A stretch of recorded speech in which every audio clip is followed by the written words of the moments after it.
What's happening, everybody? Welcome to Facemask Fantasy's Week 14 Start Sit. And of course, as you guys already know, this is an AMA. We'll take any and all questions. Obviously, we'll prioritize the Start Sit questions today. John is off. He's visiting family this weekend, getting his holiday travels out of the way now, and will be available during our streams during the fantasy playoff weeks. This might be a playoff week for some of you. I would hope that it's not week 14. We've said this several times now over the past couple of weeks. Week 14, when there are still bye weeks ongoing, especially the number of bye weeks that are taking place this week, I don't like having to have a playoff matchup at this point in the season. Potentially dealing with bye weeks. You could be without Jonathan Taylor this week. You could be without, Chris Olave, Terry McLaurin, Aaron Jones. There's so many good players that are on bye this week. Cordero Patterson. So I would hope that for most people, this is not a playoff week, but this is a tune-up. It's win or go home potentially, or it's just positioning, all that good stuff. So still an important week nonetheless. And so I got you for this, but for the fantasy playoffs, when it is his actual do or die time, John will be joining us. So he will be available during the holiday season. But got you today and tomorrow. So happy to answer any and all questions. As far as the most recent updates throughout today, J.K. Dobbins activated off injured reserve. It's anyone's guess how much he's going to actually mix in. Can he be counted on? I don't know that I would necessarily want to tomorrow, but he is clear. He is activated. He'll be a part of a committee with Gus Edwards, although it is notable that the Ravens did waive Mike Davis, so he wasn't getting a ton of run to this point anyway, but it is one other player out of the picture. But Gus Edwards, Kenyon Drake will still also mix in, and it's possible this offense does take a step back anyway without Lamar Jackson, who is unlikely to go. I don't think he's officially been ruled out yet, but obviously we're all preparing for that to happen. Lamar is officially doubtful for tomorrow. He'll be ruled out, and it will be Tyler Huntley. So I don't know if I necessarily want to rely on J.K. Dobbins tomorrow, but at least he's trending in the right direction. Jacoby Myers is not practicing. I would expect he is not available for Monday night's game. And I'll just say that Damian Harris looks unlikely to go as well. So it's wheels up on Ramondre Stevenson. I think Hunter Henry is a strong tight end stream this week against a Cardinals defense that allows top 2 production to opposing tight ends on the season. So Hunter Henry is a deep desperation tight end stream this week, especially with no Jacoby Myers. Devontae Parker, Nelson Aguilar, they get a bit of a bump, I guess, but we're not relying on any of these guys. It's Ramondre Stevenson who is the biggest beneficiary here, with Damian Harris looking unlikely. Deontay Johnson is good to go, but hopefully you have a better option. It just hasn't worked out for him this year. Oh, and I did see now Myers has officially been ruled out. So is Rondale Moore. So is Kadarius Toney. You're good to fire up as it pertains to Rondale Moore. You're good to fire up Marquise Brown as an incredibly strong option. You already knew you were firing up DeAndre Hopkins. And then there are some game time calls. Saquon Barkley, Kenneth Walker. Just be prepared to pivot. Just be prepared to pivot and pay attention. Did the Giants elevate any running backs off their practice squad? These are the type of transactions you want to kind of like look out for these, at this time. I just want to see if the Giants tweeted anything official about did we elevate a running back, or if anybody already. Let's see. They're just tweeting about activated from the practice squad was a defensive tackle and a defensive back. So I don't see a running back elevation for the Giants. So that's a good sign for Saquon Barkley. Obviously, keep your ear to the ground on that. However you get it, your information, whether it's through Twitter or some other outlet, just keep an eye on before game time. Do the Giants elevate anybody at running back. If they do, that's a bad sign for Saquon. And you could probably and say the same for Kenneth Walker. I feel like Walker is less likely to go than Saquon. I would already be pivoting off of Walker, and I would hope I have a viable option like say a Tony Pollard, and I would play that guy over Saquon. Just like keep an eye on team transactions up to the minute, up until I would say 11:30 Eastern tomorrow morning. Keep an eye on that type of stuff, and just be prepared to have backup plans ready to go for guys like that, for guys like Saquon, for guys like Kenneth Walker. So yeah, I think that covers some of the bigger, I guess, alerts, news alerts, and as it pertains to the injury report. Mike Williams is good to go. There's a good chance you don't have a better option than Mike Williams, especially if you start 3 receivers. But I would hope you have some viable options to pivot to, at least for the first week back. But you may not. So that pretty much, I think, covers the top stuff. If anybody wants to go over anything else as far as injuries, Joe Mixon is back. So expect I would say, a significant decrease in usage from Samaje Perine. But if there were any week where he continues to get work, I would think it's this one with the first week back. So let's see how he does in a limited role. If he can still deliver usable, let's call it flex numbers with a diminished role.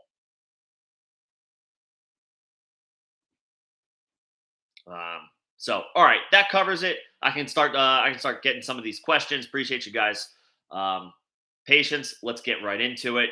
Crumblyhead's good to see you, man. Thanks for coming in. Tommy, Devontae Smith or DJ Moore in full PPR? I mean, I think I got to go Devontae. I would probably go Devontae Smith. It's just the better offense. Although Sam Darnold has made DJ Moore way more viable recently. Recently in like 1 game, 2 games. But not for nothing. Devontae Smith has been pretty solid, pretty steady this year. It's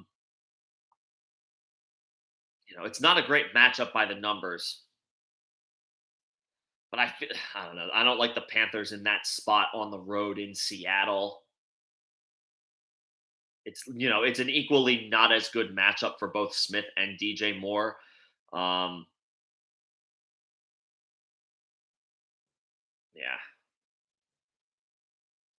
I would probably go Devontae Smith, Tommy.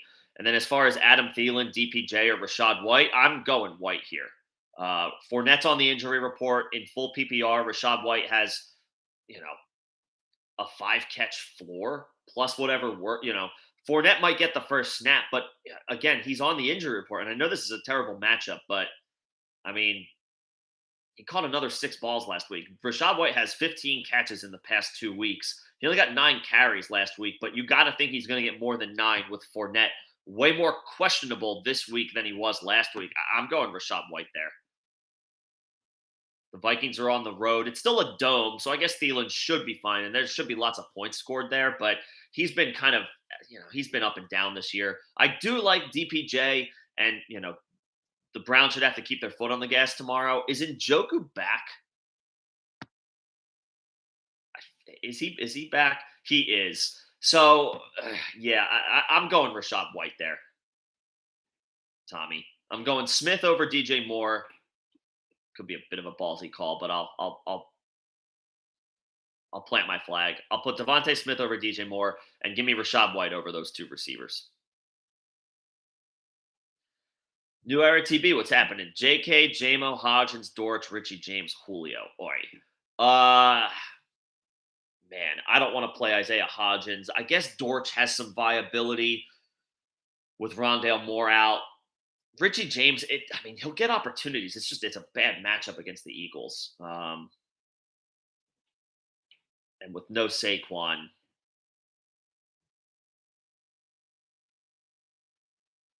or potentially no Saquon anyway. Yeah, I don't know. I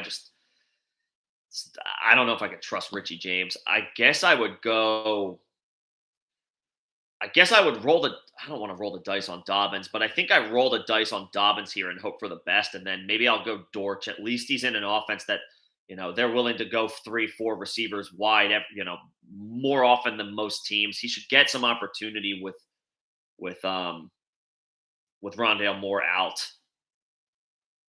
It's not a great matchup, but he is at home.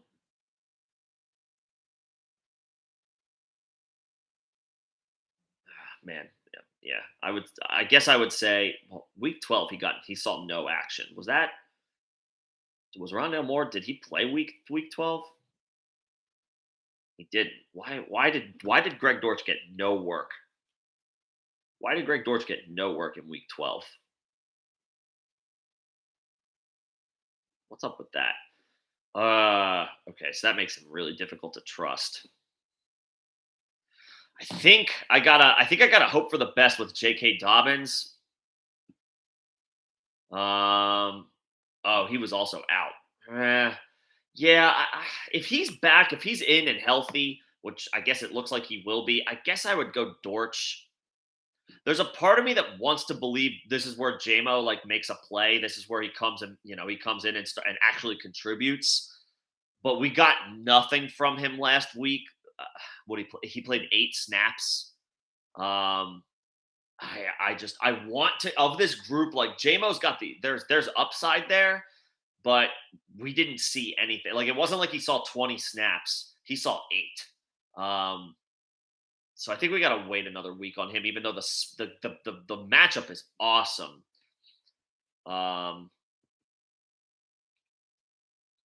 I would probably just go. I would hope for the best with Dobbins and go Dortch, and then go Dortch New Era. I think that's what I would do. What's up, D. Linney? Good to see you, man. Deontay Palmer, Terrace Marshall, Nick Westbrook. Man, I hate to do it, but I guess Deontay with Mike Williams back. The Chargers play the Dolphins. The Chargers play the Dolphins, and that's a good matchup. And obviously attached to Herbert, anybody could fire. Deontay hasn't done it at all this year. I mean, you're looking at a like with Mike Williams back, you're looking at a potential ceiling of like 12 points for Palmer. But that might be as good of something you can bank on as any among these options. Westbrook Akine is a little more enticing with Burks out, but it's a good matchup by the numbers. I mean, I guess of all of the dart throws, I guess there should be more opportunities that come his way. It's just he could have 8 targets, he could have 3 targets. His role is a little unpredictable, even with Burks out of the lineup, and they might just run Henry all day. I guess I would go Palmer, especially with Deontay having been. I know Deontay's off the injury report now, and it's a great matchup. But he was a Thursday ad with the hip injury.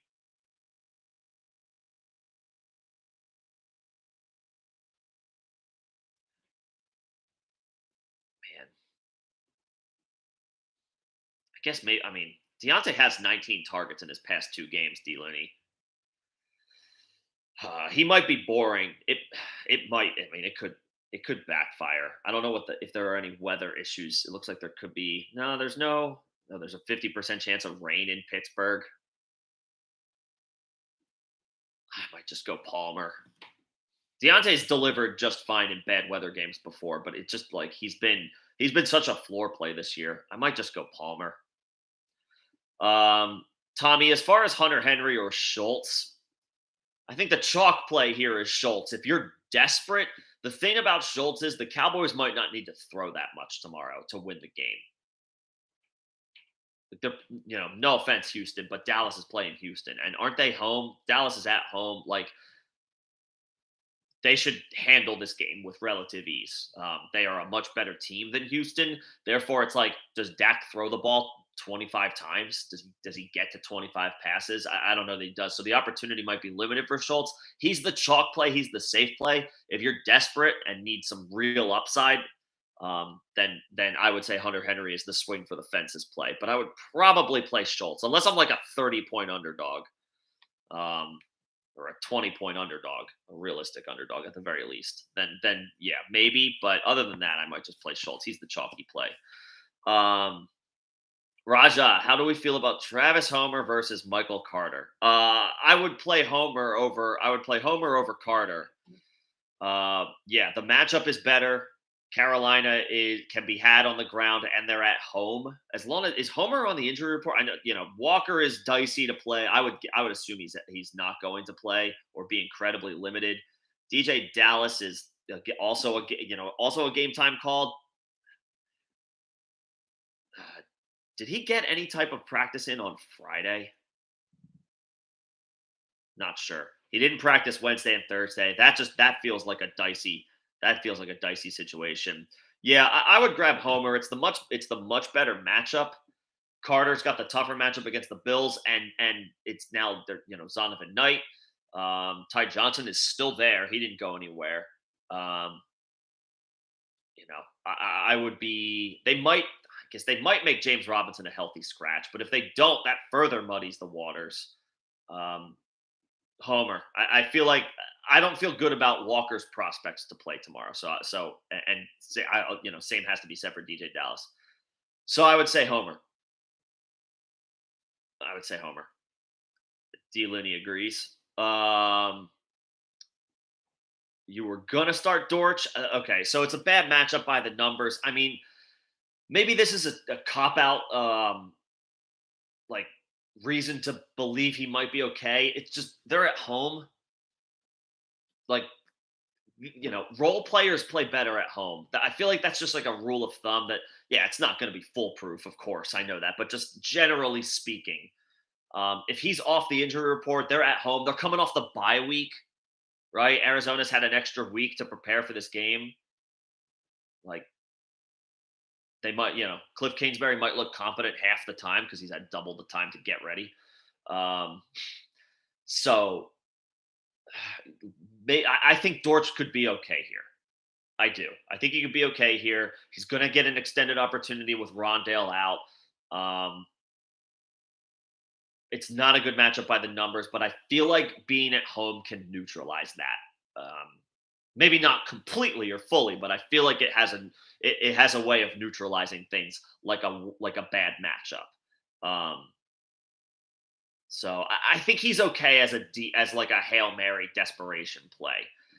I can't I couldn't place him as anything more than a wide receiver 4, but between New Era's options, it's like we're just taking shots in the dark and hope they hit. I think Dortch at home, again off the bye week with an opportunity. I think I would roll the dice on that personally.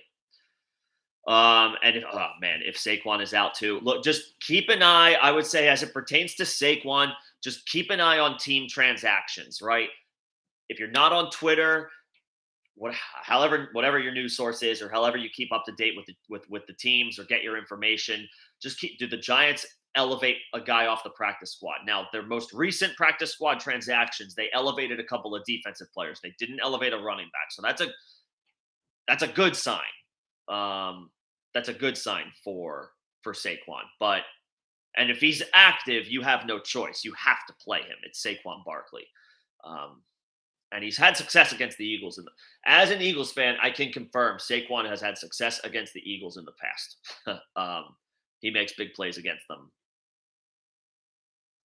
every game he's in healthy.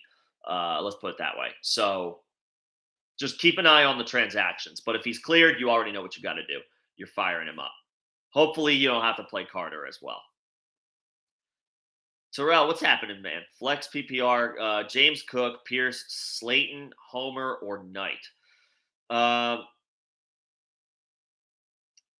Houston's got Dallas. That's tough. Slayton has Philly. Potentially sees Darius Slay.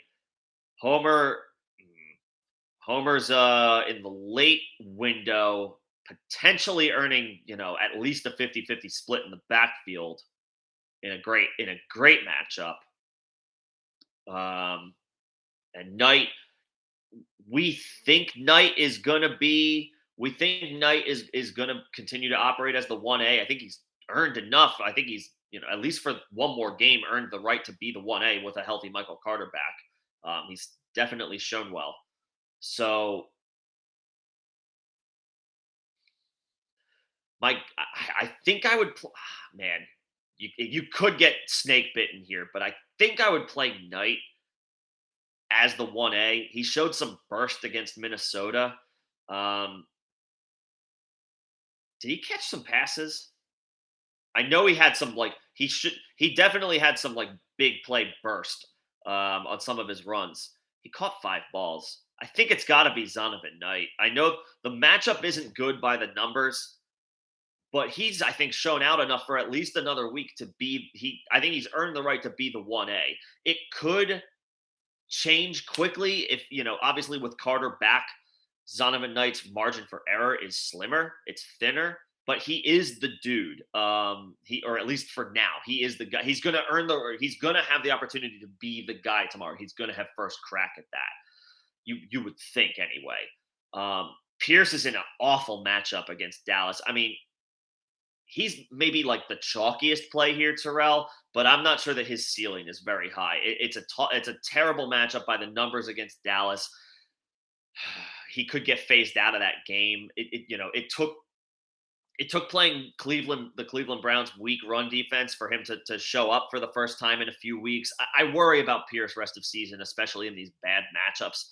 Plus, Brandon Cooks is out. Nico Collins is out. Like, there's not much, no offense to Chris Moore, but there's not that much that the Dallas Cowboys have to worry about on the outside for the Houston Texans. I would be worried about Pierce in this situation. I think I would play Knight because we're pretty sure he's the 1A. Homer has the best matchup and he's at home, but there's a lot of uncertainty in that Seattle backfield right now. What if Walker does get activated? I don't think he will, but we don't know that he if as long as he's questionable, as long as he's not ruled out, we can't rule him out, right? We assume he's going to be out, but we can't rule him out. And then what else does Tony Jones stupidly randomly get more run than Travis Homer? So I would go Knight. What's up, Lucius? You're in the playoffs. I hate that for you. I hate week 14 having to be in a playoff game because there are lots of bye weeks. If your opponent's got bye weeks, then congratulations, you hit the lottery. But I don't like playing a playoff game having to worry about bye weeks. Not when I'm drafting, not at the beginning of the season, like ever. I would want to push that to week 15 for everybody. But anyway, that's not your problem, Lucius. You have a playoff game tomorrow anyway, so you need an RB and a flex between Zonovan, Carter, James Cook, and Ayuk. So Terrell just asked James Cook or Zonovan Knight, so I have to say Zonovan Knight. I like James Cook as he should have a good opportunity tomorrow, but he's still the 1B. We're pretty sure Zonovan Knight is the 1A. And for me, that's the difference. He showed out well against Minnesota last week. Michael Carter is back, but I think Knight has earned the right to get a look as the 1A. Because even when Michael Carter came into week 12 healthy, Zonovan Knight was getting a lot of run, getting a lot of work. Carter got hurt that game, but it wasn't until the second half. Even in the first half of that game, Michael Carter was not getting all of the opportunities. He was mixing in, but once James Robinson was activated, we all thought, oh, Michael Carter cleared for takeoff. That didn't pan out that way. So I would go Knight as your running back. And then I think I just gotta, I know it's dicey with Brock Purdy, but I would still play Ayuk. I would still play Ayuk over what I think are going to be 1B running backs. And James Cook looks to have his role has expanded in the offense, but it's a 1-game sample. Let him do it again before I commit to James Cook over a guy who has done it 2 weeks in a row, which is Zonovan Knight, and Ayuk's been doing it all season. I got to give the nod to your best player. Zonovan and Ayuk, Lucius. What's up, Senior Rowe? Good to see you. You have Mixon and Rashad White, and you need 2 flex options. Pacheco, Bam Knight, Jamison Williams. It's those 2 running backs, Senor. I want to play Jamison Williams. I feel this. I'll say it all stream if JMO comes up. I want to believe this is where we see him for the first time, but I don't know in what capacity. He only played 8 snaps last week, right? I think I'm correct in saying that. It wasn't like 20 snaps. Let me just confirm this so that I know that I'm actually not talking out of my. Yeah, 8 snaps, 11% of the team snaps. So it wasn't even like 20% of the snaps, which was what we were hoping for based on the reports going into the game. We were hoping for a 20% snap share. That didn't happen. I want to believe in JMO. This could be the week he makes makes a play. The Minnesota Vikings can be gotten through the air, and at home the Lions do well. But I can't rely on them just yet when I have running backs like that. Pacheco and Bam Knight for sure. Let's see. Main, what's happening? If Saquon doesn't go, do I flex Pacheco or Jamal Williams? Man. No, I'm not going to say you might want to play both. No, because if Saquon's in, you have to play Saquon. The Chiefs have the Broncos. I guess I would double up. I guess I would double up on Lions running backs because Jamal Williams has been. It didn't happen for him last week. He ceded work to DeAndre Swift, but he still came through. He gave you the floor. He gave you a touchdown. He gave you the touchdown. Play your Lions running backs, man. I love Pacheco, I do, but it is a tougher matchup by the numbers. Now, the Kansas City Chiefs offense is good enough to neutralize bad matchups, right? So not every situation is equal, but they are on the road, whereas the Lions are at home, and the Vikings are a much more favorable matchup for opposing running backs. I would go Jamal Williams if Saquon can't go. Just play both Lions. But if Saquon can go, you know what you got to do. You got to play Saquon. D. Linney, I hear you on Westbrook. It's just he could get 8 targets. He might get 10 targets. He could get 3 targets. Like he's so up and down. So like I'll take the dude at least attached to of these options. No disrespect to Ryan Tannehill, but I'll take the guy attached to far and away the best quarterback, and that's Justin Herbert. So I'll take Palmer, especially in Mike Williams' first game back. If all you need is 7 points, then Deontay. But if you want to shoot for a little more, then Palmer. If you need not that much, if you don't need more than I could get by with 8 or 9 points, then sure, for me, Deontay. But if you want, if you feel like you need you need to take a swing at maybe 12 to 15, but with a potentially lower floor than Deontay, then Palmer. Floors could be about the same though. Let's be real. At least Palmer's attached to Herbert, and he did put up some solid weeks, even with a healthy Mike Williams, dating back to earlier in the season. So in his first game back, I'll play Palmer. Senor, you had that's fine. I'm not playing James Cook over Pacheco or Bam Knight. That's a good group of running backs, man. Nicely done. Sad Jay, good to see you, man. Appreciate it. Appreciate the likes. Won't beg for likes, but likes definitely help the algorithm out. So if you guys like how we do things here, or are enjoying the communication, hanging out, the likes definitely help the algorithm a little bit. So, but appreciate it, Sad Jay. Ray Gamer, what's going on, Ray? Start one in standard. Debo, Judy, or Evans. Oi, that's tough. These guys, I feel like you have to go Evans. I feel like you have to go Evans. He's the best. These are all good players. These are all good options. But Evans still at least has Tom Brady. Debo's down to the third string quarterback for San Francisco. And while that might not hurt him that bad, just because of his abilities on the ground and his dual threat capabilities and what he brings to the offense, he is down to the third string quarterback. And while the Bucks defense isn't what it used to be, they still have solid playmakers, although that secondary is pretty banged up.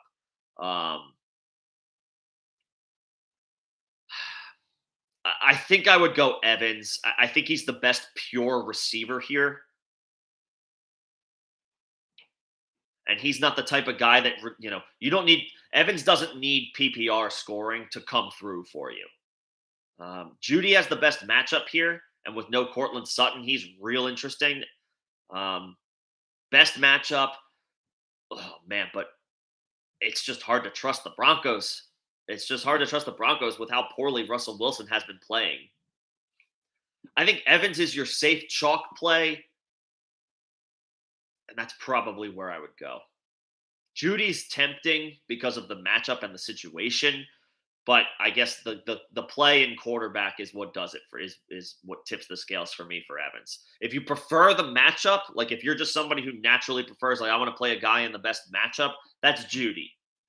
But if you want to play what is probably the safest guy as far as combination of talent and situation, that's Evans.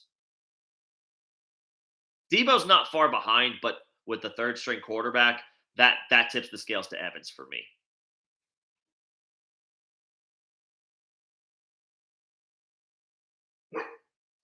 Cooler hand, you're in the playoffs this week, dude. And you see, like I hope you win, man. I get good luck, get the dub, but I want Taylor. I want all three of these guys in my lineup. I don't want to have to rely on backup options in the playoffs. That sucks for you. You should be able to have those guys for a playoff game. Oh, sorry, Ray. I didn't realize it was another question for the RB2. Pierce, Knight, or James Cook? Yeah, I'll say Knight.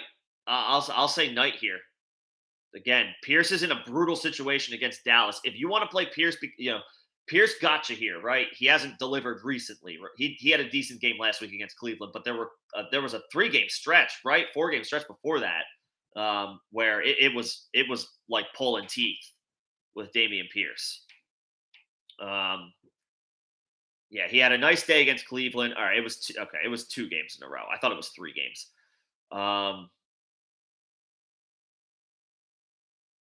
But it's a bad matchup. It's a bad matchup by the numbers on the road against Dallas. I mean, he might get you, he could get you like 75 yards of offense, 80 yards of offense, I guess. But I don't know that he's going to have a whole lot of upside tomorrow, Pierce. I worry about his upside tomorrow, given the fact that the Cowboys can just stack the box against Houston. And they are built to be able to do that well. The Cowboys are built well to handle a situation where if the only threat is the running back, I worry about Pierce. The Cowboys are a better run defense than the Cleveland Browns. I would play Knight. I would play Knight. Because at least he'll catch passes. A division game is more likely to be competitive than the Cowboys against the Houston Texans. I'm not worried about Knight getting phased out tomorrow. Because he caught 5 balls last week against Minnesota. So I would personally probably go Knight.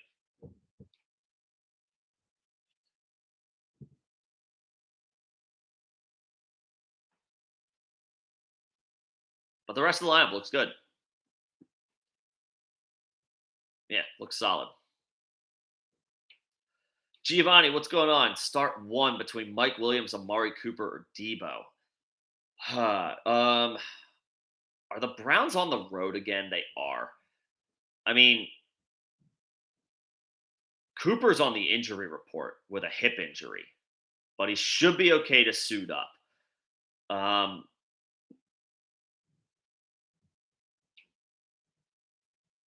I think I would go Debo here, Giovanni, because Cooper is on the injury report. Is Debo on the injury report? He was on the injury report the past 2 weeks. Debo's not on the injury report. Did he practice all this week? No injury designation. He was okay. He was practicing. He practiced all this week. Got in limited sessions. off the injury report by Friday. I would go Debo here, Giovanni, because I know he's healthy. Mike Williams is healthy too. He doesn't have an injury designation, but it's his first game back from an extended absence. And Amari Cooper is on the injury report. Plus, outside of one game this year, he's been pretty quiet on the road. He has not been good on the road. Now, that could be that could be an effect of Jacoby Brissett. Deshaun Watson maybe stabilizes him more, regardless of situation. But we might have to wait another week on Deshaun Watson. It was not pretty last week, and he hasn't played in 2 years. He got that first game under his belt, but he might, you might want to wait another week on him. Like, let me see it before I trust it. Like, I'd rather be, I'd rather err on the side of caution there. And then by the third game, hopefully, it's like, all right, now it's back to being second nature for him. I would go Debo here. I would go Debo. Mike Williams, first game back. I think we can afford to wait here. I personally would. And Amari Cooper's on the injury report and on the road where he's struggled this year. I would go Debo. Now, Tannehill or Watson, Richard, this is probably where I would go Watson. Because Tannehill is down Treylon Burks. There's another wide receiver who's also out for the Titans. This could be a get right, we're going to run the ball with Derrick Henry 30 times type of game at home. And correct me if I'm wrong, but Henry has a history of absolutely killing the Jacksonville Jaguars. I'm pretty sure that's the case. Meanwhile, at least with Watson, it might continue to still be ugly, but they're on the road against Cincinnati. There is no scenario where the Cleveland Browns tomorrow can take their foot off the gas. They have, yes, they want to run the ball with Chubb, but when they're playing Joe Burrow on the road, they're going to have to throw.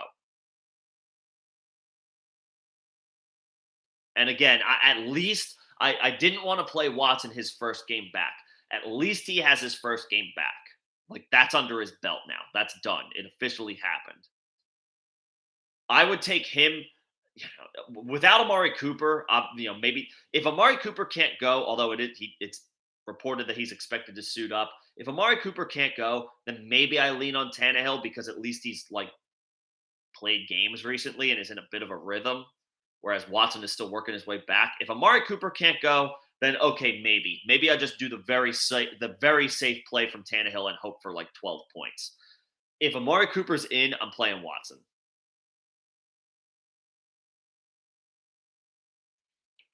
If Amari Cooper's in, I'm playing Watson. Saif, what's going on? Let's see. Kirk, Stevenson, Saquon, Chase, nice. Amari Cooper on the injury report. Freiermuth, Hollywood, and Foreman are your starters. You have Geno, Mostert, Judy. Should you start any of these guys over someone? What time? I assume are the Broncos in the late window? I assume they are. They are. They're in the late window. I think this is fine. I might prefer Judy over Amari Cooper this week, Saif, just because he's not on the injury report, Judy, and Cortland Sutton is out. This might be a week where I prefer Judy to Amari Cooper. With Amari's expected to play, but he's on the injury report, so that makes me a little more, he's a little dicier for me. I might go Judy over Cooper this week. At least they're at home. It's hard to trust the Broncos, but at least they're at home. Judy's been decent this year when he's healthy. Now, obviously, there's been a couple times this year where he's gone down early in the game and not returned. So you're always that threat always exists with Judy. He has been a little injury prone. I hate using that term, but because every player gets hurt. But he has missed time, a little bit more than you would like to see. That being said, I think I like his upside a little bit more tomorrow than Amari Cooper's. And Cooper has struggled on the road this year, outside of one game. I think everything else looks fine, though. If Saquon can't go, Saif, if Saquon is a surprise inactive, then you move Foreman to that spot, and then you can play both Cooper and Judy. Judy would be my first. If Saquon is out, Judy would be my first guy up for sure.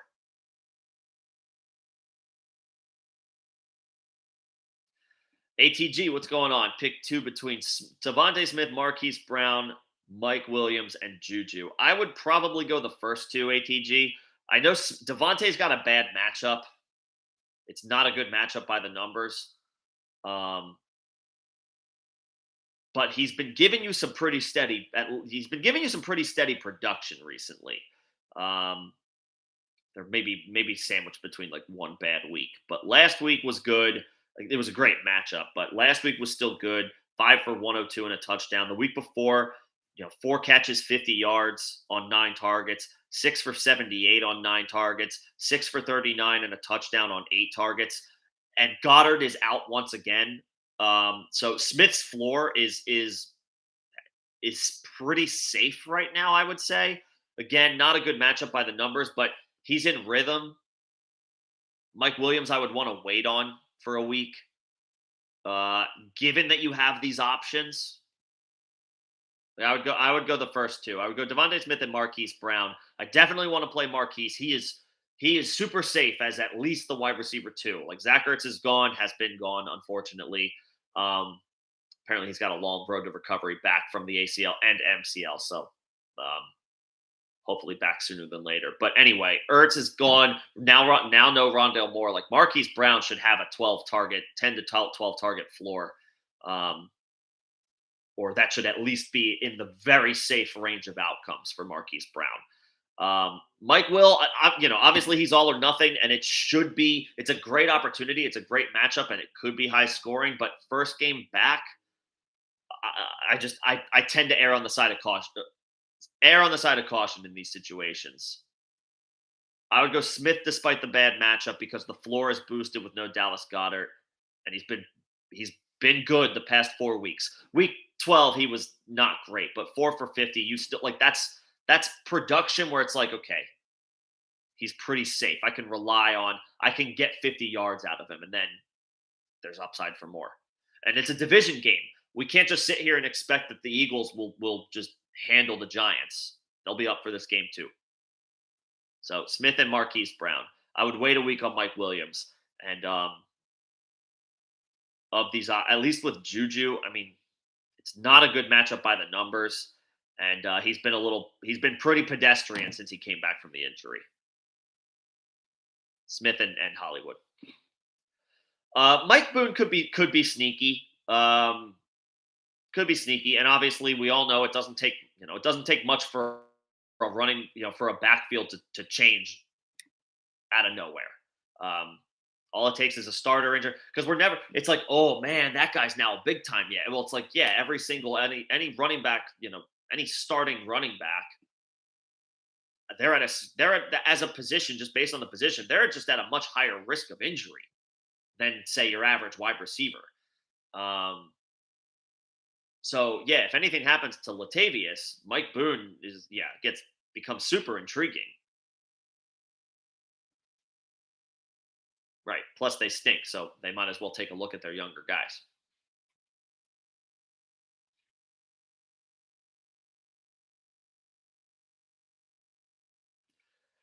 Jeff Johnson, what's going on, Jeff? Would I drop Palmer for Dobbins? You have Amon-Ra, you have Waddle, you have Hollywood, you have Judy, you have Saquon, Eckler, Patterson, and White.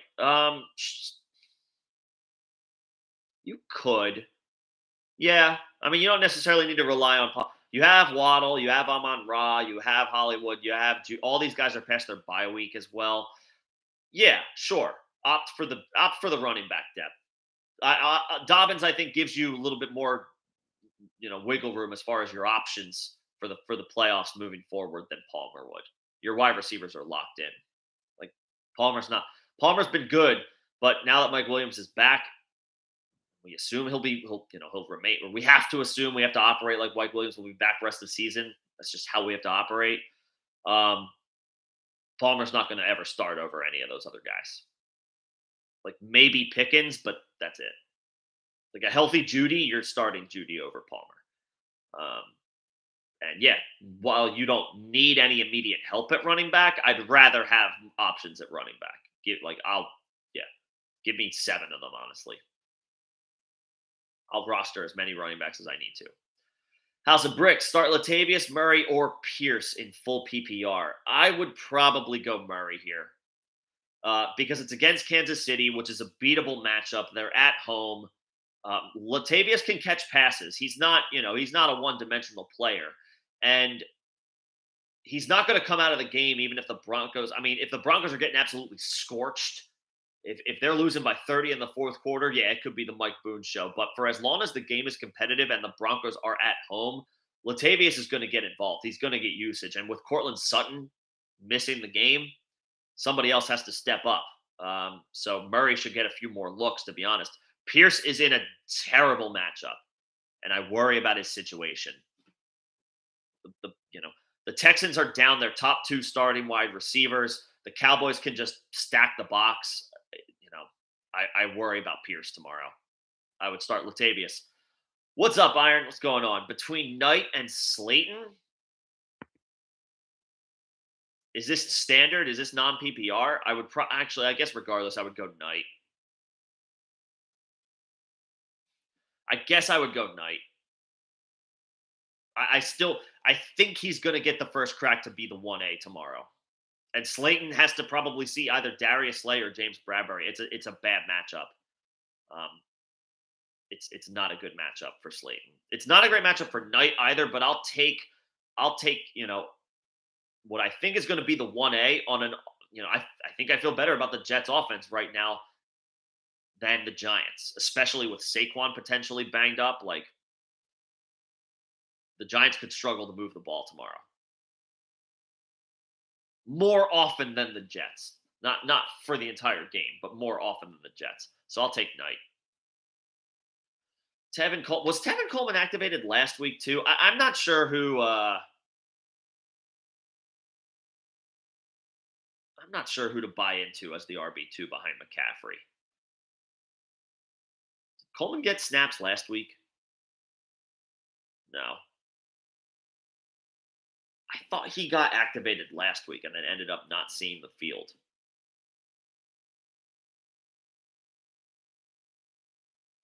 I just think they're gonna give as much work as they possibly can to Christian McCaffrey. But yeah, I mean, he could be the dude in the event McCaffrey goes down, but only in the event that McCaffrey goes down, which I guess is, something you can bank on, or something. It's happened in the past. Let's put it that way.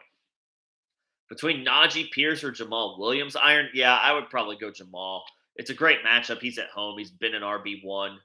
Najee's probably safe for an RB2 floor, but Jamal can give you. I know it didn't happen last week, but I think Najee's ceiling is Jamal's floor.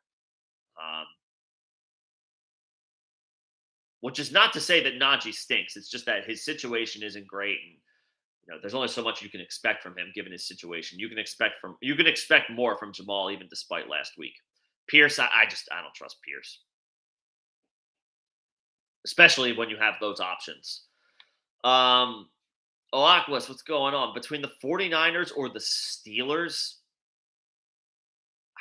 I guess by the nature of the beast, I have to pick Pittsburgh against Huntley. The 49ers have been awesome, but the Bucs do present some challenges as an offense. Obviously, Brady, they've got good receivers, they've got good running backs. The offensive line's not good, so that is a weakness that San Francisco could exploit. But I think I'll take TJ Watt against a backup quarterback. I guess I'd rather face Huntley than Brady. I'll take the Steelers. I don't feel great about it. Both of these defenses are at home. Steelers in a division game, 49ers in a conference game. But I think I guess I would worry about Brady more than I would worry about Tyler Huntley. No disrespect to Huntley, but I think I'll take the Steelers. Those games I feel like aren't the Steelers-Ravens games. They're like, it's a 13-10 game. They're usually slugfests anyway. So these offenses could struggle. I'll take the Steelers.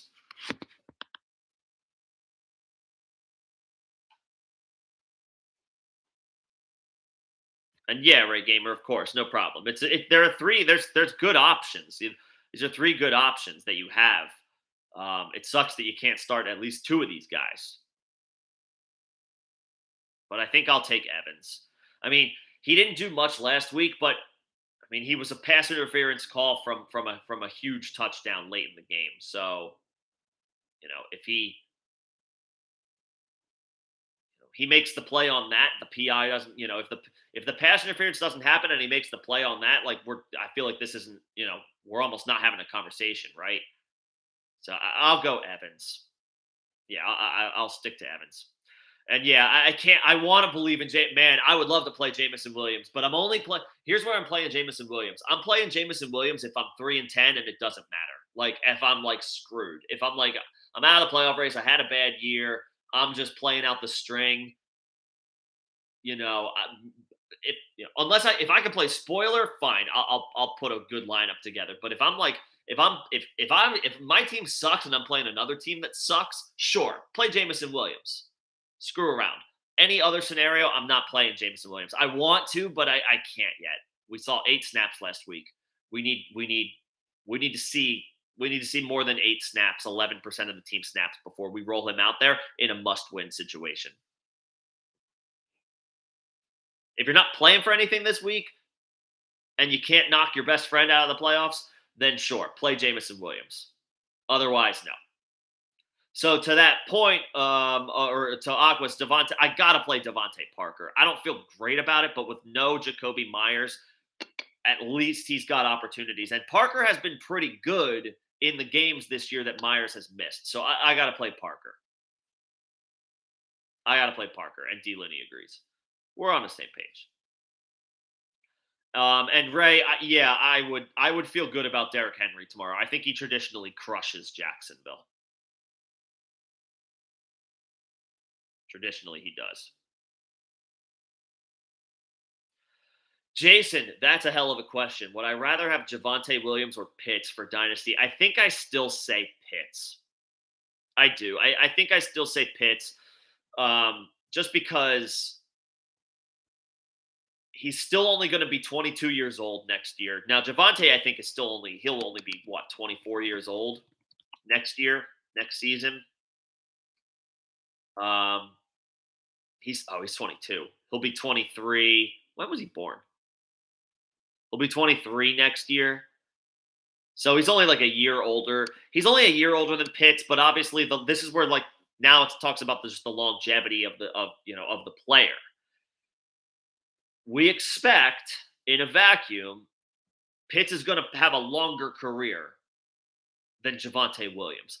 Plus, Pitts was the 4th overall pick in the NFL draft. Williams, while we are excited about his future and we expect Williams to be good for, I would think he still has a chance to be an RB1 for another 5 or 6 seasons. He has that opportunity. But Pitts, we're still expecting at the end of the day to end up being a top 5 tight end. Maybe we pump the brakes on him turning into, being able to rely on him to turn into like a Travis Kelce. Maybe we pump the brakes on that. But the prospect we still have high hopes for. The draft capital is hugely in his favor. And the Falcons are it might take another couple, year or two. We might have to wait until 2024. But we would expect that they're going to end up with a good young quarterback at some point who can actually elevate Pitts' play. Mariota clearly isn't the guy for that. And has been, as we all know, Mariota has been and will continue to be, a placeholder for this team at best. Desmond Ridder's supposed to get the start week 15, so that could already be done. That could already be over. I don't know that the Falcons are going to be in a situation where they take a quarterback this year. In the 2023 draft, they might decide that there's a guy that they like. Because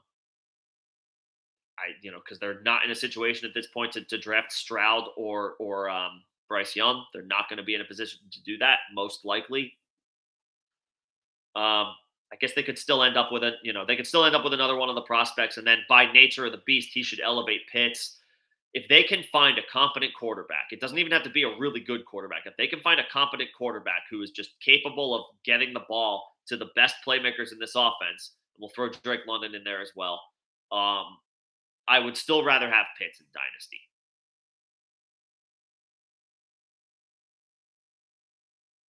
Javante should be good. Um, but Pitts should be good for longer. So I think that's where I lean. I think that's where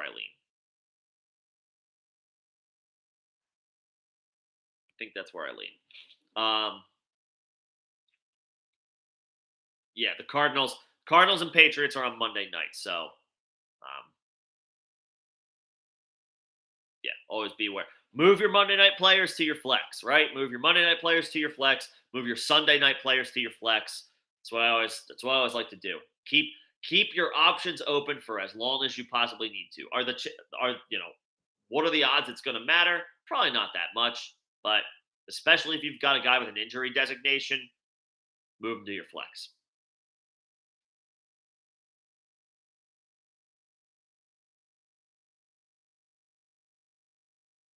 As far as Melvin Gordon not being there with Javante Williams, they're going to bring somebody in next. Whether it's a free agent or they're going to draft somebody. Maybe not very high. They might not draft a guy high, the Broncos. Williams will continue to operate as the 1A, but they'll bring somebody in. If they wanted Williams to be a bell cow, they wouldn't have brought Melvin Gordon back this year. And yeah, okay, maybe it's like, oh, he's still young. He's a second-year player. You can give a second-year player a yeoman's workload. I don't think. I guess it also depends if does Nathaniel Hackett survive this season. I don't think he should, but if he does, they're good. He's notorious dating back to his days of when he was offensive coordinator of the Packers. Even when they had Aaron Jones, who you could also argue deserved a larger workload than he ever truly got, they're going to continue to operate with a committee. It's not going to be Melvin Gordon, but they're going to bring somebody in if they don't just retain Latavius Murray. They could just decide to retain Latavius Murray. They could bring in a free agent, or they're going to draft a guy. They're going to do something. So the fact that Melvin for dynasty, if this is for the dynasty conversation, as far as like Javante Williams versus Kyle Pitts, I don't want Williams more than Pitts just because Melvin Gordon is gone. There will be somebody else in Melvin Gordon's role next year. If it's not Latavius Murray, it'll be somebody else.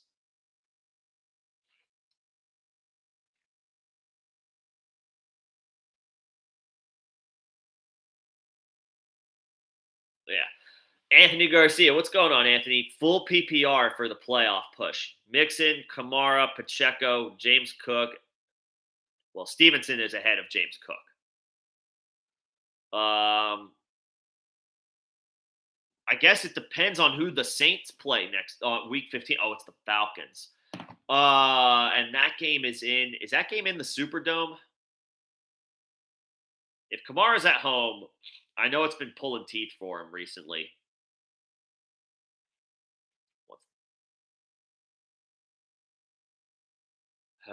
I would play, at home coming off a bye week. I would play, I would play Mixon. I would play Kamara. I would play. If Damian Harris is ruled out, who are the Patriots play week 15?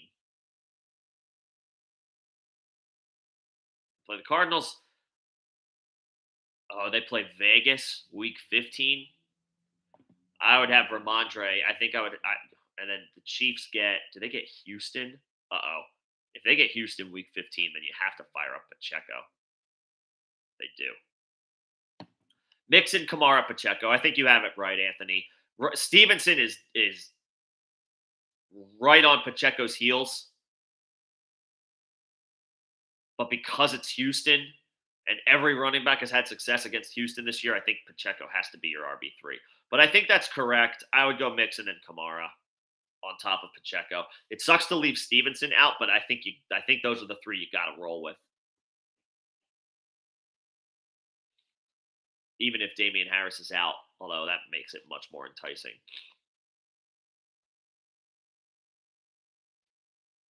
Because it's full PPR, you might want to do Stevenson over Pacheco. If this is for next week, Anthony, let's maybe talk through this in a little bit more detail when it comes time for you to when to actually have a playoff like win or go home matchup. Because there's a real argument with Stevenson versus Pacheco because of full PPR. because Stevenson could catch 8 balls. Yeah, we're gonna have to let that cake bake a little bit because, like, what if if Jacoby Myers misses again next week? If Damian Harris is out again, like Ramondre Stevenson might be the PPR league winning monster. But Pacheco against Houston is enticing. Yeah, we're gonna have to revisit this one, Anthony. I think that's what I would do, but in full PPR, Stevenson is against the Raiders. Stevenson's enticing. How do I feel about Trent Sherfield as a streamer? Not I don't I don't want to play Trent Sherfield. He's been decent this year. He's been, he's done at least he's done at least something in every game this year, even if it's a 5-yard catch, which has been like 3 or 4 of his games. Like he caught one ball last week for a 75-yard touchdown. So yeah, he fired. He did his thing on one catch. Do we want to roll the dice on one catch again? I don't. I don't. And it's actually not a very good matchup by the numbers. Like Tyreek is if Tyreek was on the injury report, or if Jalen Waddle was on the injury report, Waddle's not on the. I know Tyreek Hill like had an illness, but that was cleared up by like Thursday. Waddle's not on the injury report either. How do I feel about Trent Sherfield as a streamer? Don't do it. Don't do it.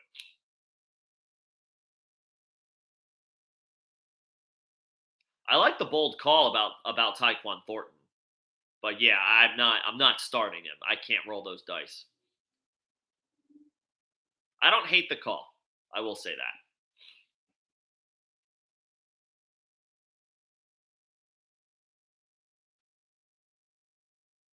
I will say that. Would I start Everett or Dulcich? I would start Dulcich. Everett now has even if we don't expect whatever we can expect from Mike Williams, even if it's like a somewhat limited, um, in his first game back, he is back, and Dulcich and the Broncos are down Cortland Sutton. So just by the nature of, you know, one extra body for the Chargers, one less body for the Broncos, I'll take Dulcich. Would I start Judy and Dulcich for the same team? Sure. Sure. I know it's not great. I know it probably doesn't feel good to have to rely on 2 guys that Russell Wilson is throwing to, but they should be the 2 top options against Kansas City. If it was against Houston, it'd be a different story. But they're playing one of the most lethal offenses in the NFL. They're going to have to keep pace. I'll go Judy and I can play Judy and Dulcich. That's fine. And as far as the PPR, I'm still playing Knight over Slayton. Yes, the Giants are going to be. You would think they have to keep their foot on the gas, even if they're winning tomorrow, even if they have a lead. It's not a good matchup for Slayton, and I prefer the running back who I think is going to be the 1A. I think Knight is just safer than Slayton. Slayton had a good game last week. I do know that.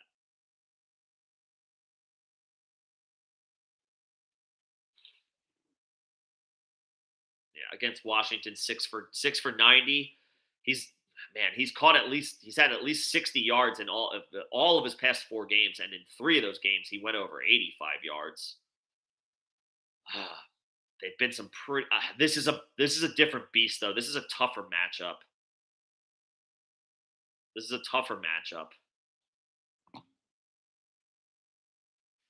I think I would go Knight.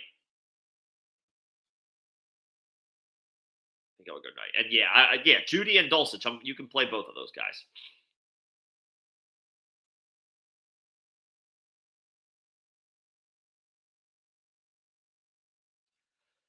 Richie Rich, what's up, Richie? Start 1 in full PPR between Najee, Samaje, Lenny, and James Cook. I mean, it's Najee. I got to go Najee. With Samaje mixing his back, so there's only so much work available now for Samaje. Fournette's on the injury report, and James Cook he had a great game against the Patriots, but that was like a standalone game. Let's see him do it again before we play him over Najee Harris.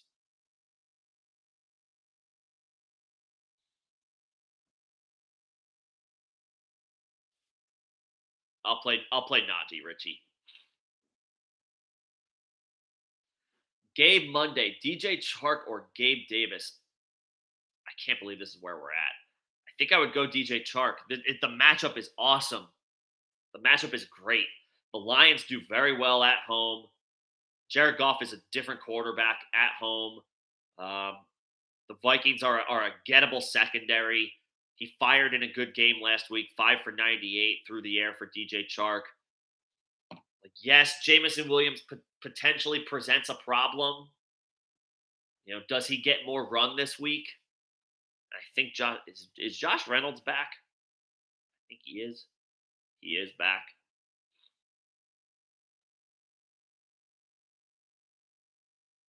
He is back. Had 3 catches for 19 yards. 79% of the snaps last week. I guess Chark is a little more volatile in the event that Jamison Williams gets more run, but I think I got to go Chark. John will probably disagree with me here. He would probably go Gabe. But it's not a good matchup. Gabe's giving you a floor play. He can give you a floor somewhere around 7 to 8 points. He should be able to give you that floor play. Chark is the ceiling play, Gabe Monday. Yeah, I would. If you need the ceiling play, Chark. If you think you can get away with like an 8 or 9 point floor, maybe a 7 or 8 point floor, then sure, Gabe. But I think Chark is the upside play here. Yes, Jamison Williams could get more run. Yes, Josh Reynolds could continue to get run. But Chark had a good game last week, and it's a very beatable matchup this week. Tougher matchup for Gabe. But you know his role. That's the thing about Gabe. You know he's going to be on the field. He's going to see 95% of the snaps.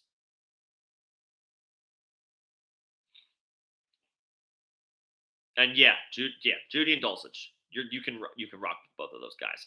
What's up, Lawrence? Pierce, Bam Knight, or Corey Davis? I guess I would go Bam. I'm if I'm wrong on Pierce, then so be it. But I don't like Dameon Pierce this week. The Texans are down Brandon Cooks. They're down Nico Collins. The Cowboys have a good defense. They're at home. They could just stack the box. Sorry, Chris Moore, but there's not a huge threat that the Cowboys have to worry about on the outside this week. They can stack the box, stop Dameon Pierce. That's pretty much all they need to worry about, and they're well built to do that. I'm not crazy about Dameon Pierce this week. Bam Knight's not in a great matchup either. But we're pretty sure he's going to be the guy. I don't want to totally discount, credit Corey Davis. They will have to throw the Jets. It's actually a more favorable matchup against the Bills secondary than you would think. Last week he had 5 for 85. He had 10 catches, or 10 targets, 5 catches for 85 yards. Third game back. Dang. Did I just talk myself into Corey Davis over Bam Knight?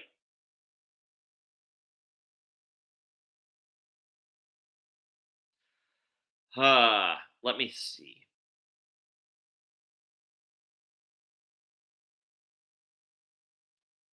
I'll say Davis, Lawrence. I'll say Davis is your floor play, and Knight is your ceiling play. Knight's floor might be lower. Davis's floor is probably safer with Mike White. 10 targets in his second game back from injury. Now he's in his third game back, so we officially got some rhythm, right, for Corey Davis. I'll say Davis is your floor play in full PPR, and Knight is your ceiling play. So if you need to take a shot, Corey Davis should be able to get you in full PPR 13 points, 14 points, at least 10 points. Should be able to get you a 10-point floor. Knight might get you 20. He might get you like 15. He could get you 5. I'll say Davis is the floor play. Knight is a little bit more all or nothing.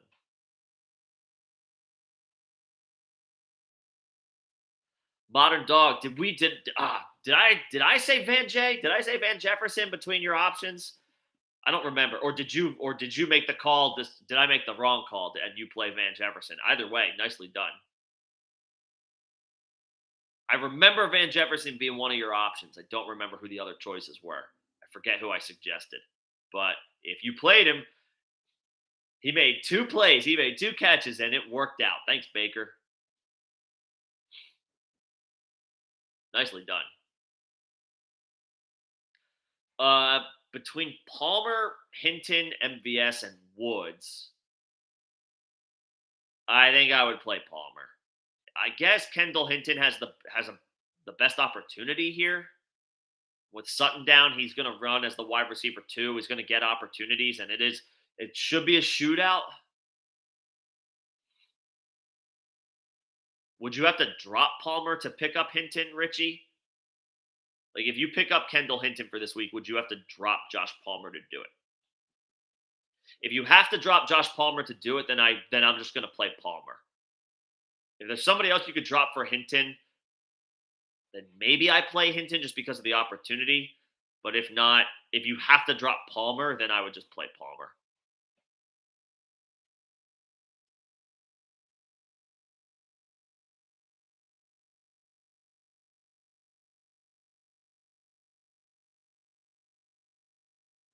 And what do I think about Kamara in the playoffs?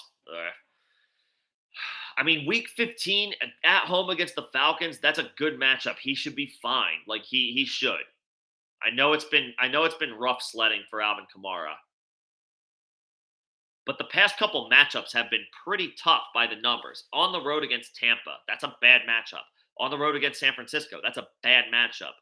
At home against the Rams, they still had Aaron Donald in that game, and that's not a good matchup. He gave you a floor play, 12 for 42, 4 for 47. He gave you a floor play. On the road against Pittsburgh, you were certainly hoping for better. You were hoping for better because that's not a difficult matchup by the numbers. And then at home against Baltimore, that's a bad matchup. He gave you a blah play. He's got good matchups coming up. At home against Atlanta, you're firing up Kamara. On the road against Cleveland, they can't stop the run. And I know Kamara is not your traditional running back, but it's a great matchup by the numbers. You're firing him up. On the road against Philly, it's a good matchup by the numbers. The Saints are a much worse team than the Eagles. And the Eagles just bottled up Derrick Henry unexpectedly at home. So that could be a bad spot for Kamara. But you worry about week 17 when you're playing in week 17. Weeks 15 and week 16, you got to put Kamara in your lineup just based on those matchups. You have to. You have to start Alvin Kamara against the Falcons at home. You have to start Alvin Kamara, even though it's on the road, you have to start him against the Cleveland Browns if you advance to week 16. You have to. You have to play him.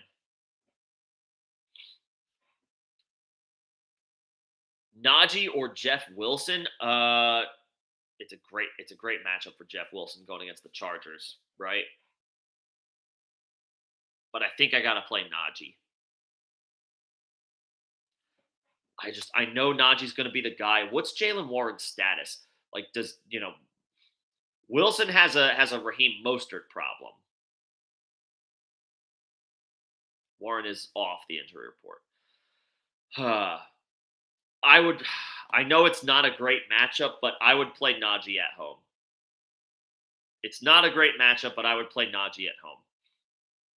Wilson might be a little bit more boom bust. He might be a little bit more all or nothing in a great matchup, but we would think he splits work with Raheem Mostert. Is either one on the injury report? Mostert's not. Wilson's not.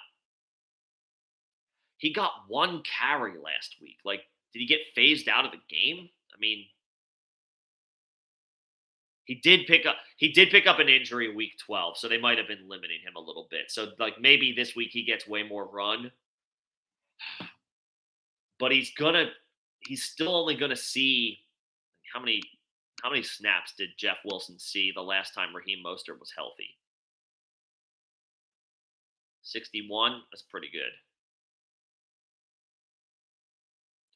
I guess he gets 60% of the snaps.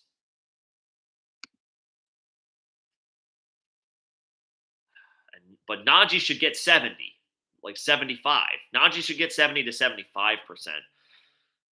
Najee is your safe play. Modern Dog. Najee is your safe chalk play. Wilson is your upside. I need to take a shot, a swing for the fences. That's your Jeff. That's Jeff Wilson's your play for the swing for the fences. Najee is to play it safe. Hopefully that helps. Iron Gabe, no problem. Hope. Ultimately, you guys got to make final calls on your lineups. You know that. I'm just giving you my 2 cents. You can disagree with me. That's fine. If you do and you go, you play your guy. Hope he balls out. I'm just playing scenarios out in my head and just trying to give you the most educated guess that I possibly can. So hopefully it helps. Whether you decide to go with my advice or not, that's totally up to you. And I know you guys know that. But either way, appreciate hanging out and the discourse, the dialogue anyway. And if anybody's not a part, speaking of Discord, because I almost incorrectly just said it, second link in the description of this video, evergreen invite. You can keep the conversation going over there if you are not a part of our Discord. But it's a good, fun, growing community.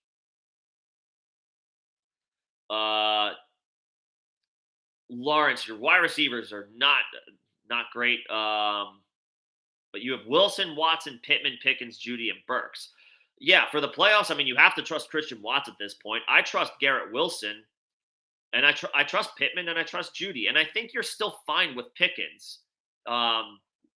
Let's see how he does this week, but you don't have to play him this week because you can play Garrett Wilson. You can play Wilson and you can play Judy. Okay, if you start 3 receivers, then you have to play Pickens because Watson and Pittman are on bye and Burks is out. But for Garrett Wilson's floor has been raised significantly since Mike White entered the lineup. I feel fine about him. You already know about Christian Watson. He's been killing it, and I feel fine about Pittman. Those, I think, would be your top 3, and Judy's not far behind, especially if Sutton has to miss more time. Judy is the Broncos wide receiver 1 when healthy, even if Sutton is also healthy. It's pulling teeth with Russell Wilson, but he is their wide receiver 1. Did I suggest Devontae Parker? Damn it. Well, I'm glad you played Van Jefferson. Parker still might be fine with no Myers, but I'd rather have the bird in the hand after what Van Jefferson did. So, nicely played. Okay, so DJ Dallas is doubtful. That's not surprising. When like a backup running back doesn't practice during the week, it's not you're not gonna play that guy. The starter, you might be more willing to roll the dice on, even if he can't practice all week. But if he's able to ultimately give it a go, you can live with the starter having not practiced. The backup not practicing, yeah, DJ Dallas ain't playing tomorrow. We'll see about Walker. I still don't feel great about Walker's prospects either, but we'll see.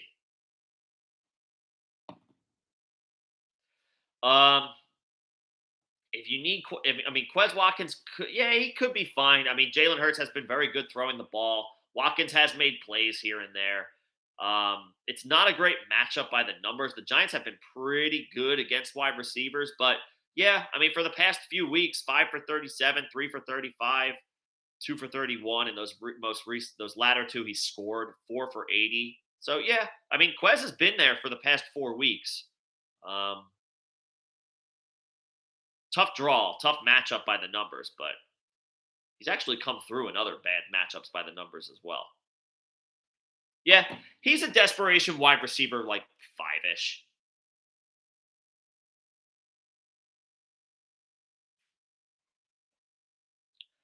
You had Zach Ertz, Lawrence. That stinks. Hooper, Fant, Bellinger. I would probably go Chig Okonkwo.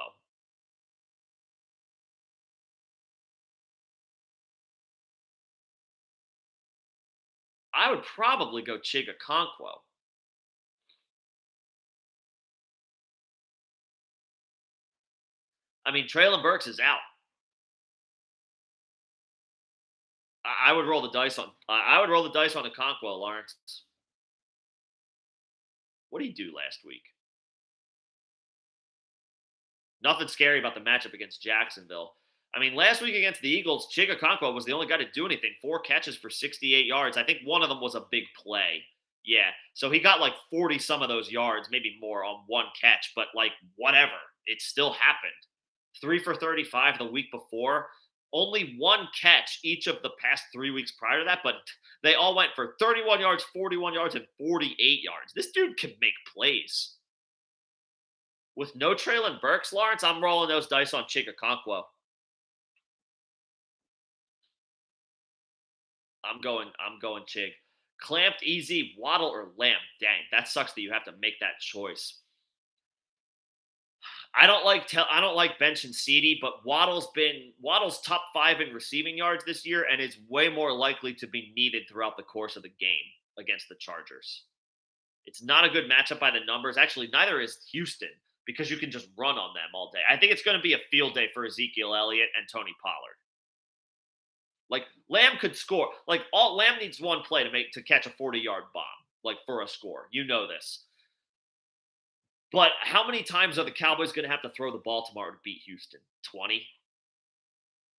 Like this could just be a Zeke and Pollard game. At least with Waddle on the road against the Chargers and Justin Herbert, I think a much better chance for a shootout. Therefore, Waddle is one, involved in that, and two, has to stay involved in the game for longer.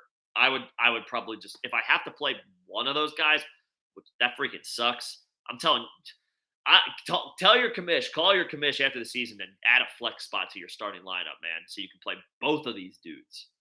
But if you have to play both, I would play Waddle. Or if you can only play one, I would play Waddle. Grim, what's going on, Grim? You got a trade question. Superflex 12 team. You're giving Mooney, JMO, and Jahan Dotson for Marquise Brown. This is in Dynasty? No. That's way too much. No, sir. I would not do that. I wouldn't take. Because you got two really good prospects in Jamison Williams and Jahan Dotson, and a solid player, a really good player in Darnell Mooney. Yeah, right now, today in 2022, Marquise Brown is better than all of these guys. But Jamison Williams might clear Marquise Brown in the next 2 years. Plus Mooney, plus Dotson. That's too much for me, Grim. I wouldn't give those guys up in Dynasty. In redraft or a keeper league, and you need a guy who can help you win this year, sure. But you said Dynasty, so that's forever.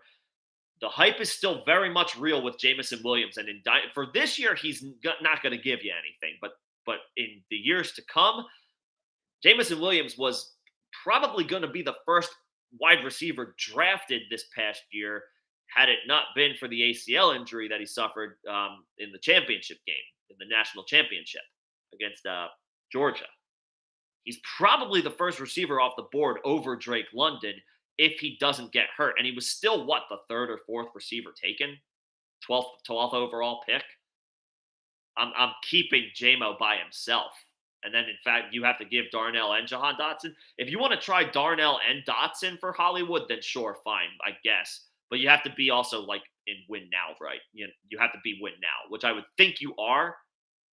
If you're trying to make this trade, then I assume you're in win now mode. If you want to give Mooney and Dotson for Hollywood, maybe see if you can get a pick back, like a late pick back. Okay, fine, but I'm not giving up all three of those dudes. And for me, the guy who's most untouchable has to be JMO. Especially if Chark walks next year. Plus, they traded Hawkinson. I know Amon-Ra is obviously a fixture, and so is DeAndre Swift and Jamal Williams. But I want to keep JMO.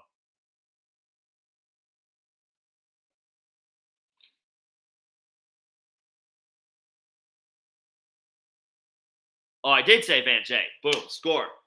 Let's go. All right. Happy to have helped out, Modern Dog.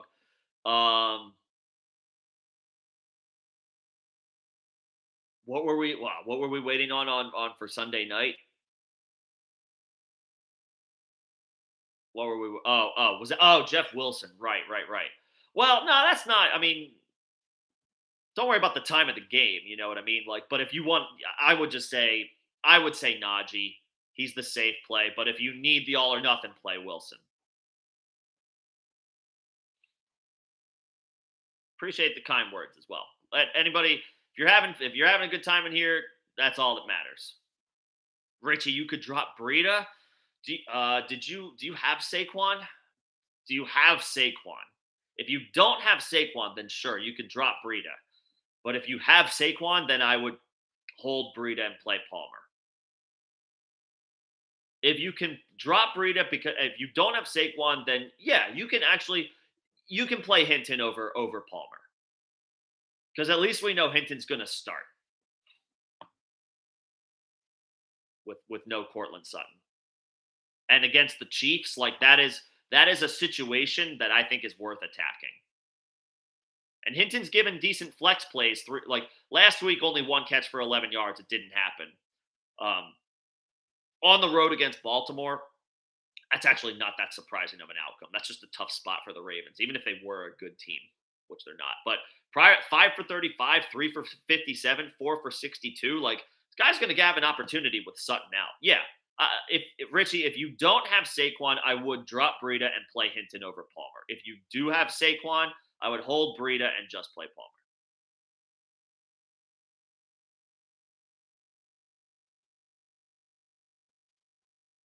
Lawrence, you have Saquon, Kamara, Pierce, Bam Knight. Yeah, I mean, in the playoffs, you got to rock with Saquon, Kamara, and then we'll. When do your playoffs start this week? If they don't start this week, then you're fine. We can worry about this next week, and I hope they start next week because you wouldn't even have Kamara as an option for you this week anyway. But Saquon, Kamara, and then Pierce has. Oh, is it Kansas City week 15? I think Kansas City week 15. Yeah, I don't like that spot for Dameon Pierce, although he is at home. That's going to be between week 15. Zonovan gets the Lions at home. We're going to have to wait on that one, Lawrence. Barkley and Kamara have to be in, but we're not going to be able to make the week 15 call between Pierce and Bam Knight until week 15. Because we got to see how does Bam Knight run way ahead of Michael Carter as far as snaps and touches tomorrow? We got to see how that plays out. If he doesn't, then we might have to swerve back to Pierce. But if Bam Knight is like the dude tomorrow, then we probably got to play Bam Knight. If that's a ride the hot hand situation. Saquon, you're playing if he's healthy. Kamara, you're playing if he's healthy. And then next week we ride the hot hand between those other two. Cooper Kupp, he's not coming back. I have no reason to believe Cooper Kupp is coming back. His season is over. If you traded him for Curtis Samuel, then fine. But the Rams are going nowhere. There's been no update on Kupp for weeks at this point, literal weeks. Maybe 3 weeks or so. He's not. When did he go on IR? Was it right after the injury? I mean, he's been out since week 11. He's missing week 12. He's missed the 4-game minimum that he has to. They have 4 games left. They're 4-9. I don't think Stafford is anywhere close. So if Stafford isn't close, they can't rely on the fact that he's expected to avoid surgery. That's good for Stafford. Yeah, I don't think Stafford's not coming back. Therefore, I think the Rams are waving the white flag on this season, even though they got that improbable win on Thursday night. So we're not. Yeah, Kupp's not coming back. Kupp's not coming back.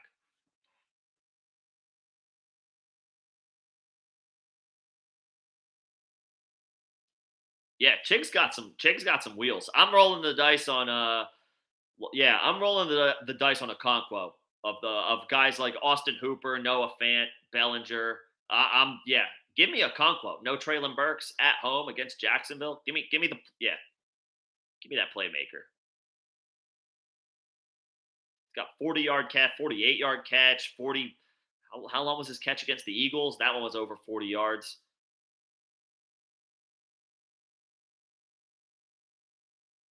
Yeah, man. Give him a whirl.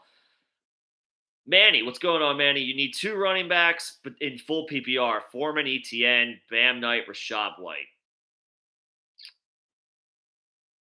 So Jacksonville plays Tennessee. and it's not a good matchup by the numbers, but I'm pretty sure that Tennessee leads the league in catches allowed to running backs. I'm pretty sure that's real. The Tennessee Titans lead the NFL in running back catches allowed. So in theory, ETN should have a big day tomorrow. It's not a good matchup by the numbers. He can't be he you know, we can't rely on him like running it up the middle against Tennessee. But we know ETN is an elite pass catching running back. They should be throwing him. He should have 7 or 8 catches tomorrow. He should. Whether that actually happens or not is another story. He hasn't cleared 3 catches all season. I don't know how you're not going to throw him the ball more. He's definitely more capable than that.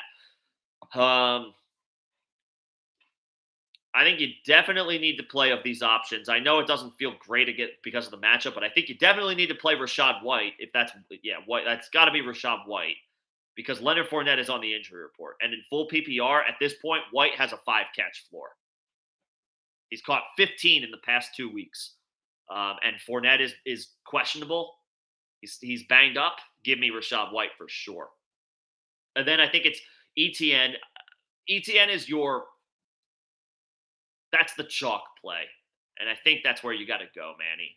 I like Zonovan Knight. I mean, I like Foreman too, but Foreman's in that's a bad spot, right?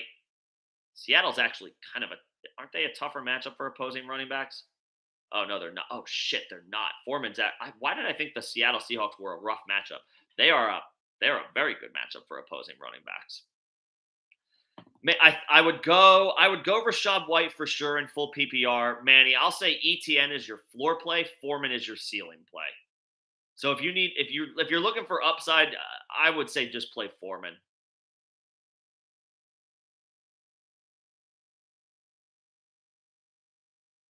ETN should be fine. Again, the game script should be in his favor. The matchup should be in his favor, but it is a tough matchup by the numbers. But because the Titans allow so many catches to running backs, I do feel okay about ETN tomorrow, but Foreman's got the much better matchup. The question will be how well does Sam Darnold perform on the road? Does he keep it together? Then Foreman should be fine. Does he implode because he's an average quarterback in the NFL and on the road against a tough team? We can't totally rule that out. And then everybody struggles as a result. I'm playing Rashad White because I believe in his floor in full PPR with Fournette banged up. ETN is your safe play. Foreman is your upside play. Like I need to swing for a 20-point outing.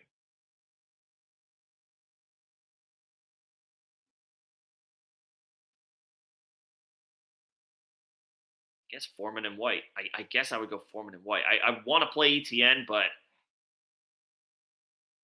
it's a really good matchup for Foreman.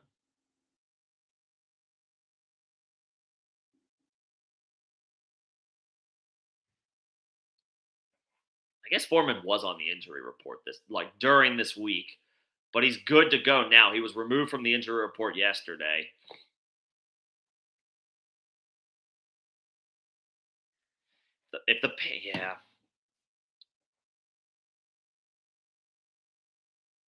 ETN is safe, Manny. Foreman is your all or nothing play.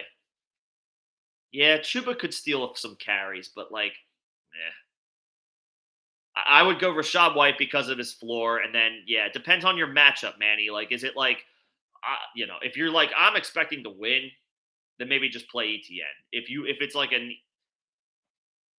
If it's a 50-50 matchup, or if you're an underdog, then maybe you want to just play the player in at least by the numbers the better matchup. But hopefully that helps.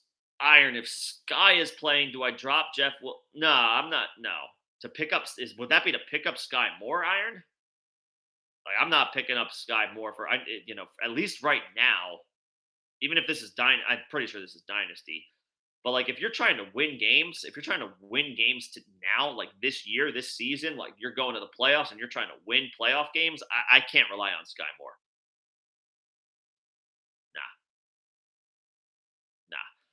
And Gino or Herbert, aren't they really good? They're really good matchups for both. I'm going Justin Herbert. He's got his full complement of weapons. It could be a shootout against the Dolphins offense. I'm going Herbert, Manny. I know Gino's been great, and they may have to throw the ball a ton with all their running backs banged up. But Herbert gets Mike Williams back. Keenan Allen is back to being Keenan Allen. They still have Palmer. They still have Everett. They obviously still have Eckler in the backfield for just easy dump offs. Like that's just when anytime he dumps it off to Eckler, it's just free Justin Herbert production. Like it's gravy. Obviously, Eckler's a high end RB1, but Herbert is just like that's the gravy for Justin Herbert, right? That's the add-ons. So that's just easy production. I'll say Herbert at home, potential shootout, has his full complement of weapons back. I'm not jumping at the opportunity to start Mike Williams tomorrow, but at least he's available. I'll go Herbert. Richie, is that a no? Like you don't have Saquon? Then yeah, drop Breida, pick up Kendall Hinton, and play him over Palmer because at least he's got an opportunity, and it's like as a starter, and it's against the Chiefs. It's a favorable matchup.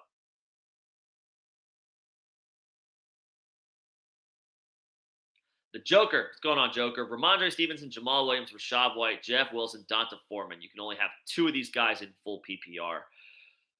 I want to play Rashad White, but I think I got to go the first two here because Ramondre. There's no Damian Harris and there's no Jacoby Myers for the Patriots. Nothing scary about the matchup against the Cardinals in the dome. Ramondre's been rock solid.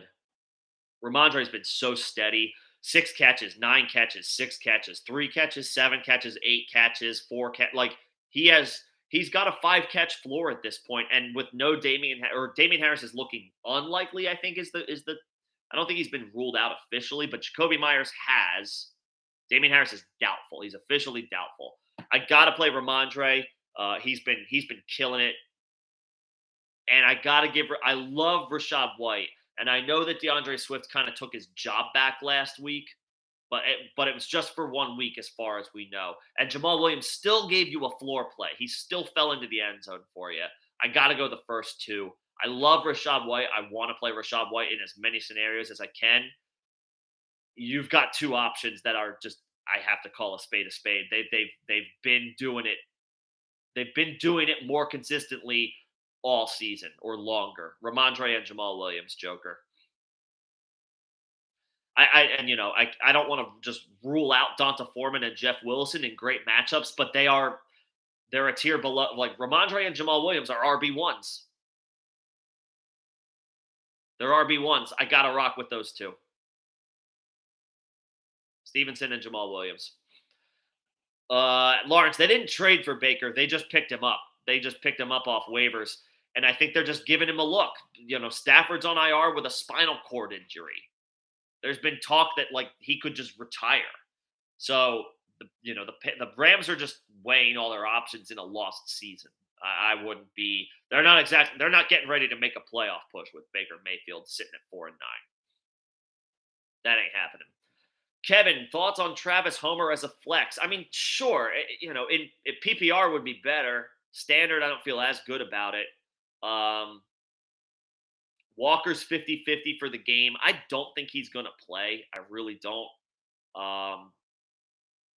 It's a good matchup. It's a good matchup by the numbers. I guess, it always comes back to, like, who are your other options?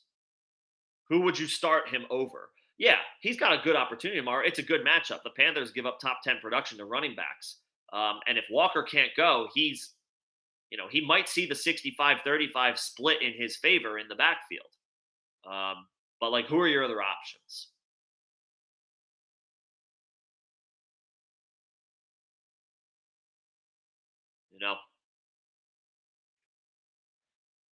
And yeah, it's fair. That's Manny with Foreman. If the Seahawks,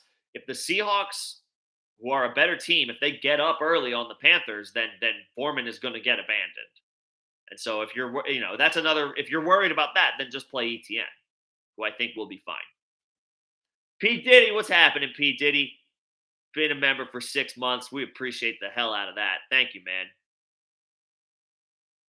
That's awesome. Does Sam Howell or Matt Corral have a shot in Dynasty? Sam Howell might. Sam Howell might. I mean, right, they have Carson Wentz, who like they could already have just this could be a 1 year tryout that hasn't worked out. They've gone back to Taylor Heineke again, who he's a bridge quarterback. He's not a guy. He's not a long term option.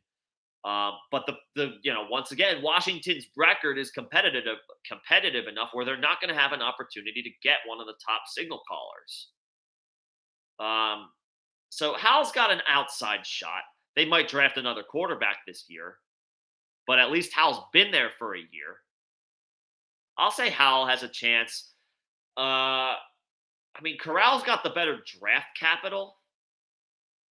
Right, third round pick versus fifth round pick. Howell was a fifth round pick. Corral was a third round pick. So by the nature of the beast, you always want to. You're more likely to want to rely on the draft capital. I don't know if it's super significant in this scenario, but the Panthers. What's the tankathon situation? The Panthers currently have the sixth pick. And that could still go. I mean, that could still go down. That could rise, or that pick could jump into the top 5. The Panthers will have an opportunity if they want to trade up to get either CJ Stroud or Bryce Young, because Chicago has that pick right now, and they have Justin Fields. They're not taking a quarterback. Houston's going to take CJ Stroud, assuming Houston has the worst record. I think we can comfortably assume that Houston's going to take CJ Stroud.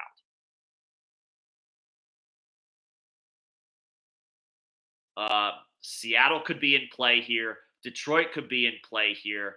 Jacksonville's not in play. Arizona's not in play. The other team with a super high pick right now is the Eagles by way of the Saints. They're not taking a quarterback. They have Jalen Hurts. The Panthers are going to be in play for Bryce Young.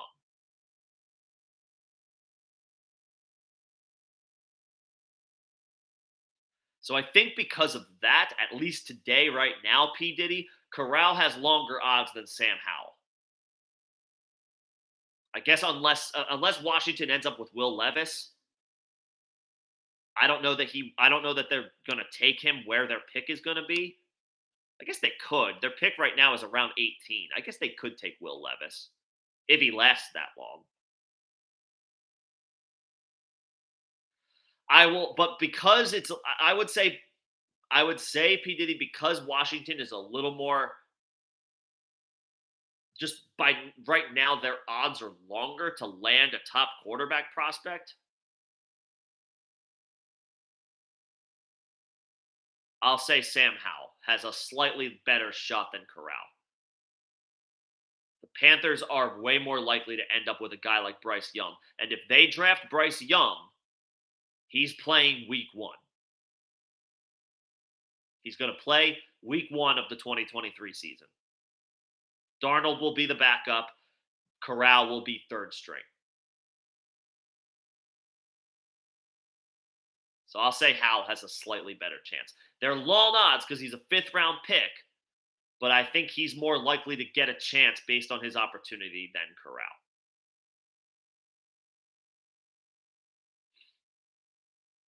Yeah, same with Anthony Richardson. Okay.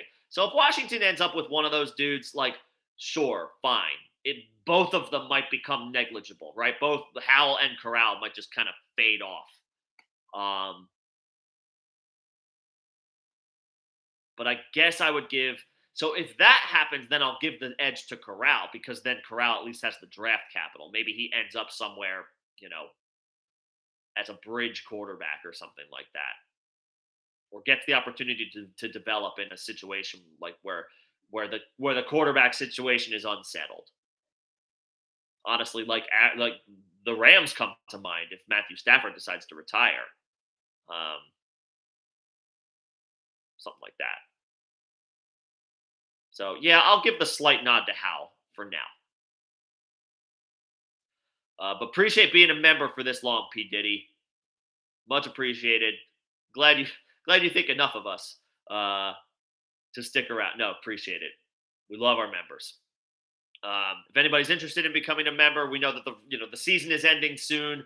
We are coming up to the end of the redraft season, but we cover Dynasty. We don't go anywhere in the off season. So if Dynasty is up your alley, that is your avenue, and you want to keep hanging out with us, we do cover Dynasty.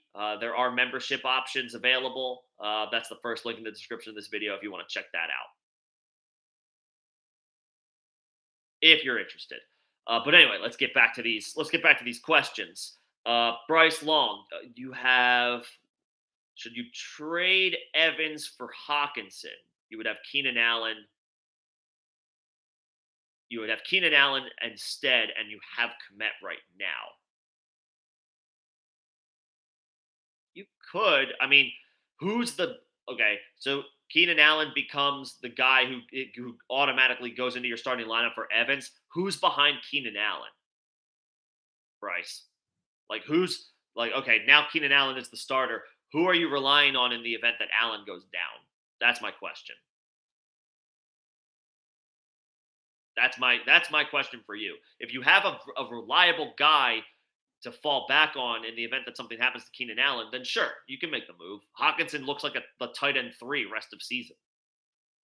And then that way you can keep Kamara, who has 2 very favorable matchups by the numbers to start the fantasy playoffs week 15 and week 16.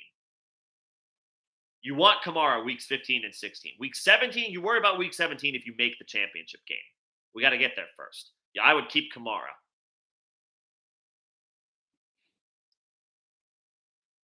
And Mike White or Huntley?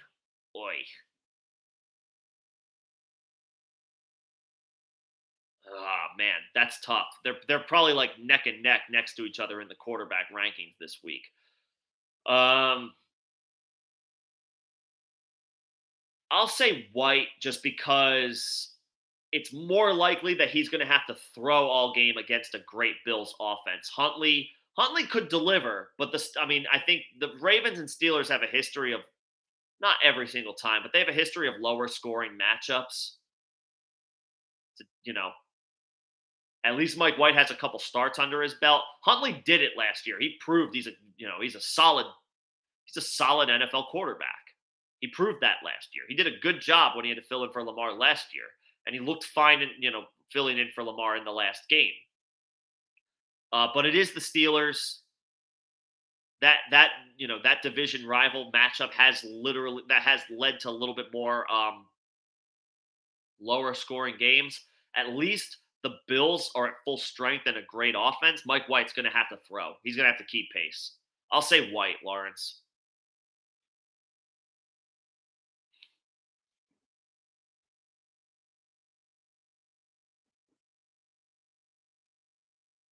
Sarah Riley, what's going on, Sarah? Start 2.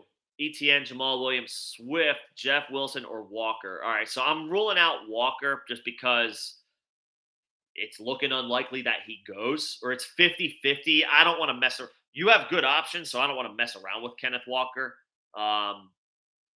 especially because I don't want to potentially start Ken Walker. Sit one of those Lions running backs. Walker has to miss, and then Jeff Wilson is my swerve because at least he plays till Sunday night. I'm not waiting on Walker. As much as I want to play ETN, I think I'm doubling up on your Lions running backs here. The matchup is really good against the Vikings. The Lions are a different offense at home. They're a different offense at home in a good way. Jared Goff is a much better quarterback at home. The Lions score points at home. Like their home road splits are kind of ridiculous. The Lions are terrible on the road. They're at home in the comfy confines of their dome. They're playing a good offense in the Vikings, but they can be had on the ground on defense. I think I'm doubling up on the Lions. I want to play ETN, and the matchup should be in his favor. The Titans allow a lot of catches to running backs. but ETN hasn't been used to the level in the passing game that we wanted to when we drafted him in the third round this year. He hasn't topped out at 3 catches in a game yet. It's like really frustrating. I want to play ETN, but I think I got to play the Lions running backs. DeAndre Swift is like off the injury report. It seems like maybe he's not fully healthy, but he's more healthy than he was in the middle of the season when it was impossible to rely on him. I think he practiced. Let me double check, but I'm pretty sure Swift practiced all this week. I'm looking. He's off the final injury report. Full practice Thursday. Swift is in good shape. I'm playing Jamal Williams, who has been an RB1 this year and put up RB1 weeks even when Swift was healthy at the beginning of the season. I'm playing my Lions running back, Sarah. I want to play ETN, but the ceilings have been there. The big games have been there. This is but he's done it on the ground. He's done it more so on the ground than you would think. And this is a bad matchup on the ground for ETN. The Titans are good against pure rushing the ball. Yeah.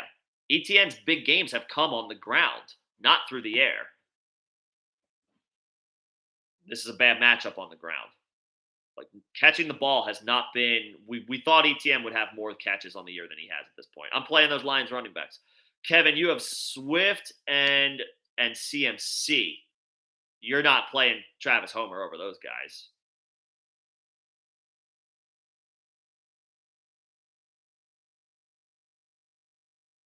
Right? Like, yeah. I like Travis Homer's an interesting play tomorrow, but you're playing those dudes.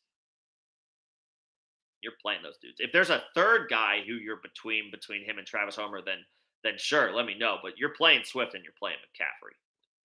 Lock those guys in. Itty bitty South City, what's going on, itty bitty? Tua or Goff? Man, I think you have to go Tua.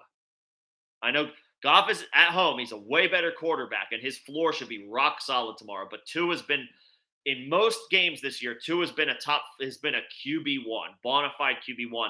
It's the matchup's not as good, but it should be a shootout. Actually, it's not bad. The Chargers are just outside the top 10 in as far as production allowed to opposing quarterbacks. So there's nothing scary about that matchup. I got to play Tua. It could be a shootout against Justin Herbert.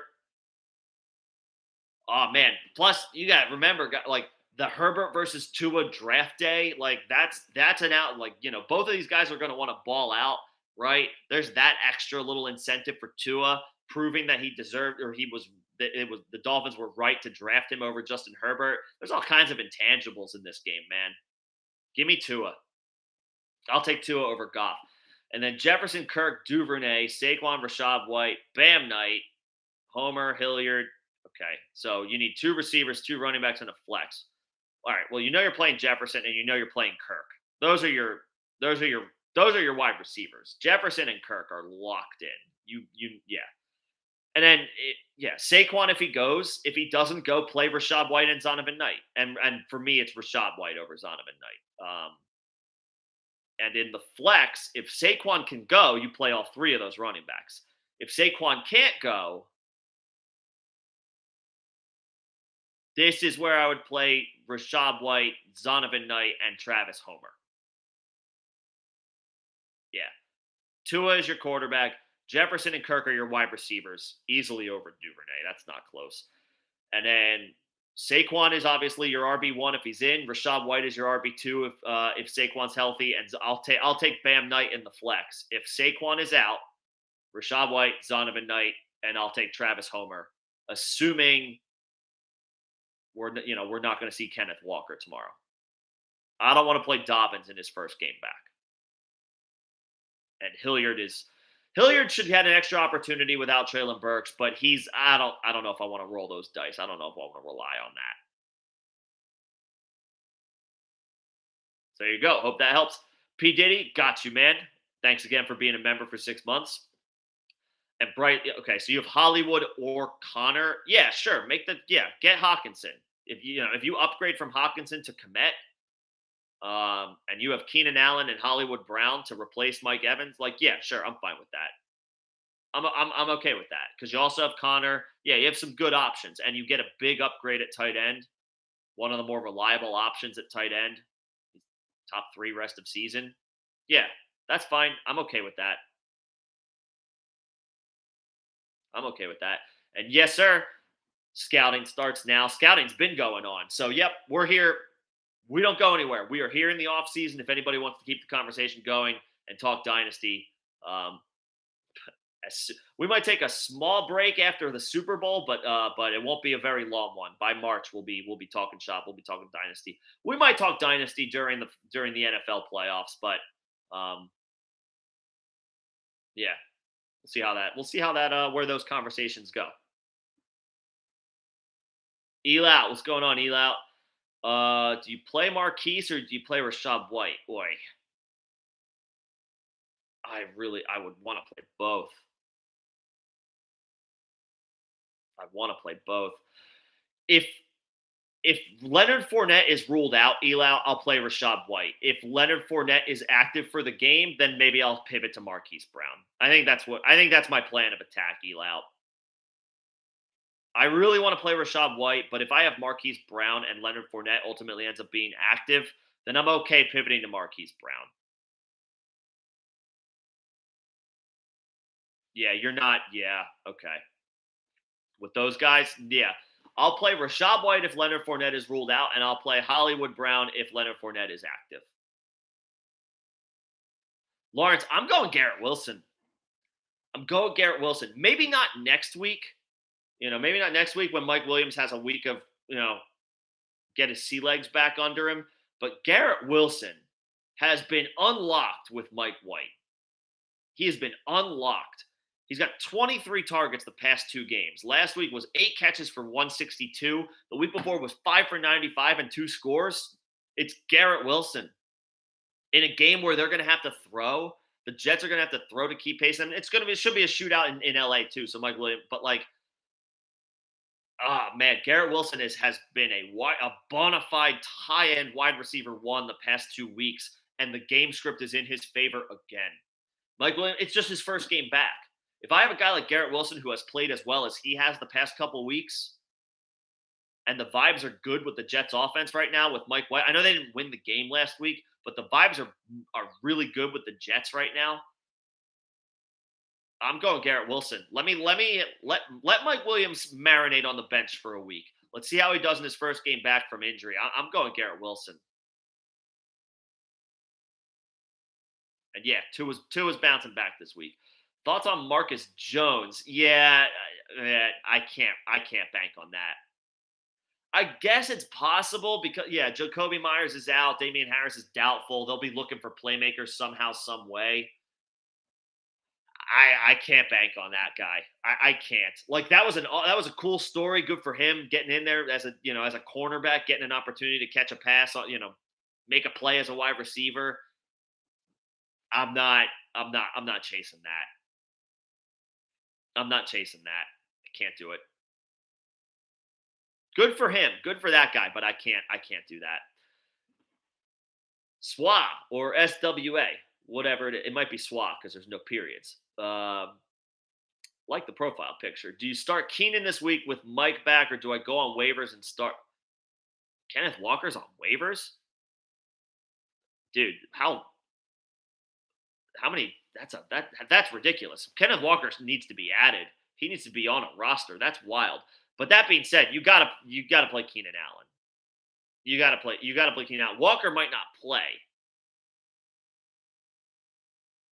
Oh, okay. I was about to say, what's Kenneth Walker doing on waivers?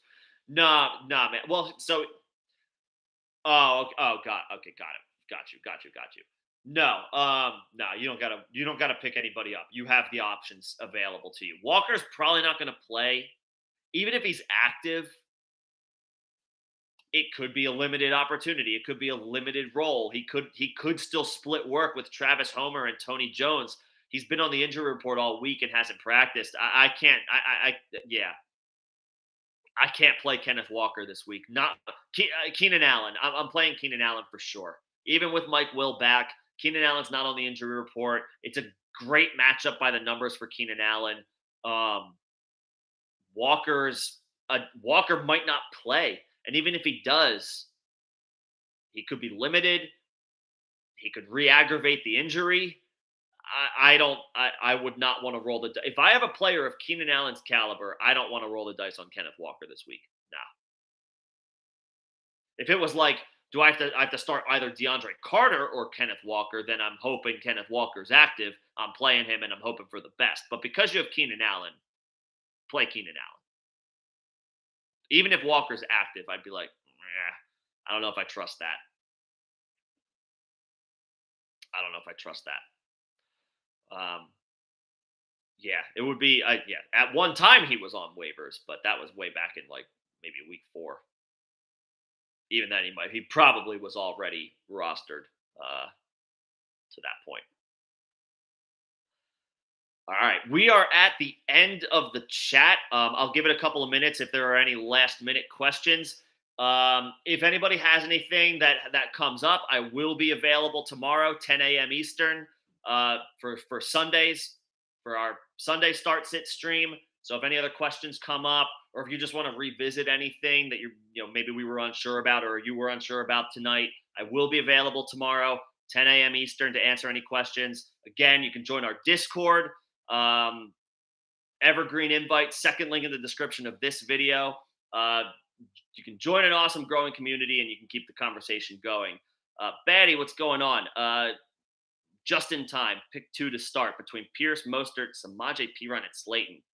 Oof. In full PPR, dang. I'm scared about Pierce tomorrow. I really am. I think it's a really bad spot. I think it's a really bad matchup.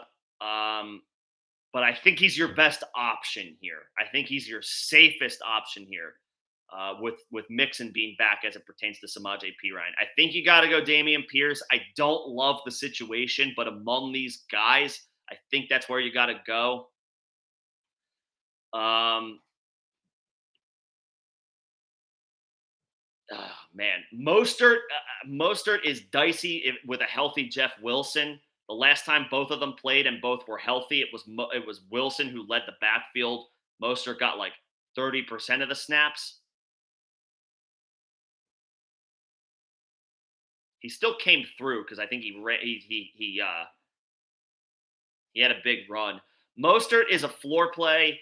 I think I would rock with because of the matchup, and I'm pretty sure he'll be more involved. I don't know how involved Samaje is going to be now that Mixon is back. And Slayton has been pretty solid, but it's a really bad matchup by the numbers tomorrow against the Eagles. I think I go Pierce and Mostert. I don't love Pierce's situation, but I think he's your safest option of these guys. I don't love it. So maybe temper expectations, but I think Pierce has to be your start here. And I'll go Mostert because there is upside for a big play, and it's a great matchup. It's a really good matchup by the numbers. It's a good matchup for Samaje as well, but with Mixon back, he might get you 7 or 8 points. He might, he might not. He might go back to his change of pace, like 1 point, 3 points, 6 point. Like even in good matchups, when Mixon is healthy, it's slim pickings for Samaje Perine's good weeks, usable fantasy weeks. He's had a couple, but he's had mostly, not usable weeks for fantasy when Mixon is healthy. I'll say Pierce and Mostert. As far as Eli, between your options with Bam Knight and I would have Marquise Brown and Rashad White over Bam Knight and Pickens this week. I like Bam Knight. He becomes potentially very interesting if he fires against the Bills. Not potentially. He becomes incredibly interesting if he fires against the Bills, because then it's 3 weeks in a row, and now we're cooking with gas. And I think the Jets have a good matchup week 15 against, yeah, oh, they have a great playoff schedule. 2 home games against Detroit and Jacksonville, and then on the road in Seattle. Like, let's go. But not this week, not between Marquise Brown and Rashad White. Che, Rashad White or Jamal Williams? I like Rashad White, but I don't think I can. I gotta go Jamal Williams. He's been an RB1. I know that DeAndre Swift took most of the work last week, but he still gave you a floor play. They're at home. It's a good matchup. The Lions are really good at home. I love Rashad White, but it's a bad matchup by the numbers. And he might be boosted if Leonard Fournette can't play, but you might not know that before Jamal Williams goes. So you just, yeah, see here, we might know, but if we don't know, Jamal Williams plays in the 1 o'clock window. Rashad White and Leonard Fournette play in the late window. It's possible we don't know Fournette's status before Jamal Williams plays. So if that's the case, I want to play Jamal. If we know tomorrow at 11:30 a.m. Eastern, when injuries start to roll in, if we know Fournette's not going to go, then I'm fine with pivoting to Rashad White because we know Jamal Williams is going to split with DeAndre Swift. But if Leonard Fournette is active or still questionable to play, and maybe we get some vibes between tomorrow and then, or between now and then, if we get some vibes either way on Leonard Fournette, then this might make the decision easier. But if we don't know before the Lions game if Fournette's going to play or not, I'm probably just going to play it safe and play Jamal Williams.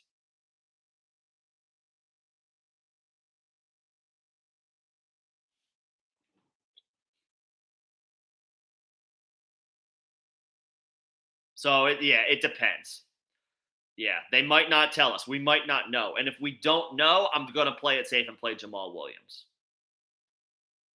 Reason being, Jamal has been doing it all year, even when Swift has been healthy.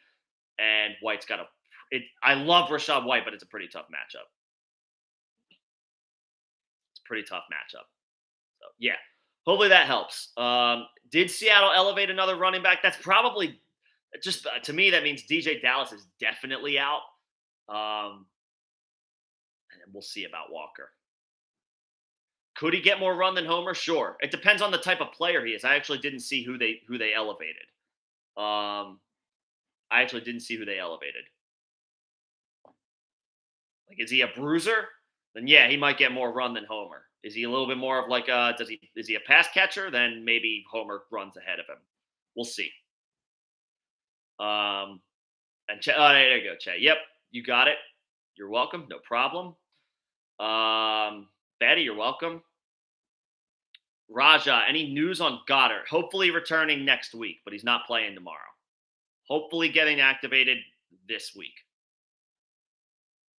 Or sorry, next week. I feel like there was a recent update on Goddard, but he's still on IR. He's getting individual work in on practice, but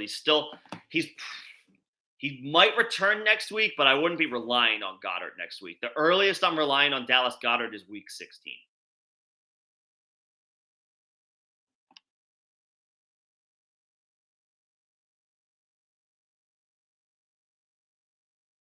Yeah.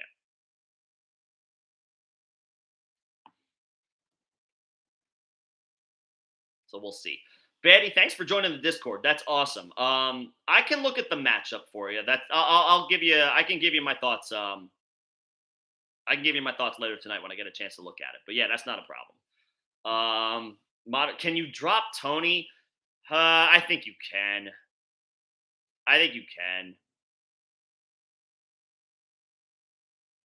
Talent has never been the issue with Tony. It's staying on the field is the issue with Tony.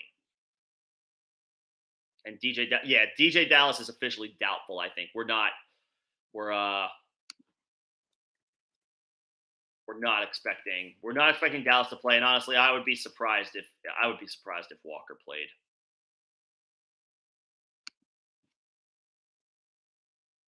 Be a little surprised. Oh, Godwin Igwebuike. I think he was with the Lions last year. I feel like he had some decent games. Like, that was wasn't he the guy that the Lions had last year when everybody went down. Like DeAndre Swift was hurt, and Jamal Williams was hurt.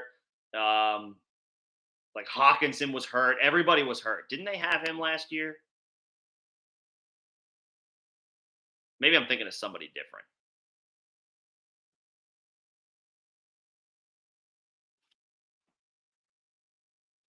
But yeah, he's like 6 foot, like 200 pounds. He's got some thump.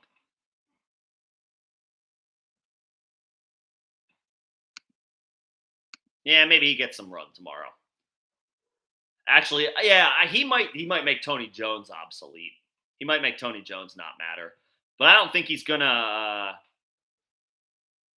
Yeah, he might not supplant like Travis Homer. But that's good to know. I feel like he was on the Lions last year when they had everybody hurt. Yeah, okay, got it. Yeah, he's got a bit of a thump. We'll see. Yeah, he might make. Yeah, Tony Jones might be the dude who suffers from that type of transaction. Probably not Homer. Garrett Wilson or Cooper Wilson. I'll take Wilson. His quarter. We haven't. We got to see Deshaun Watson. We got to see Deshaun Watson in his second game back, and Cooper's not been good on the road, and he's on the injury report. He's supposed to play, but he's still questionable with the hip. I would just always err on the give me the healthy guy. And Wilson's on a tear. Mike White has unlocked Garrett Wilson. I'm playing Wilson. Starting Dak over Brady, Che, I would just caution. I mean, that's fine. It's not a great matchup by the numbers, and uh, I don't know how many times the Cowboys are actually going to have to throw the ball to win the game tomorrow. Like Houston is the worst run defense in the league. They could just hand the ball up to Zeke and Tony Pollard all day and kind of coast to a victory. Dallas is significantly better than Houston playing at home. Like, yeah, Dak might get like 3 passing scores on like 200 yards passing, just like super efficiency, just getting it done, finishing drives, not having to do all that much, but is the beneficiary of lots of scoring opportunities. He could, or he could just hand the ball off like 30 times tomorrow, and maybe he throws it 20 times, and it's just like, he gets one, maybe 2 scores, not because he plays poorly, but because he just doesn't have to do that much against a bad team. Brady, it's a bad matchup for Brady. So I understand wanting to avoid it on the road in San Francisco. He's got a bad offensive line. He's got a deeper collection of weapons. He's probably going to have to throw more than Dak tomorrow. I get wanting to play like Dak is safer at home. Nothing scary about the Houston Texans. Brady's got a brutal matchup against the 49ers. I'll just say the circumstances might favor Brady tomorrow a little bit more. That's all I'll say.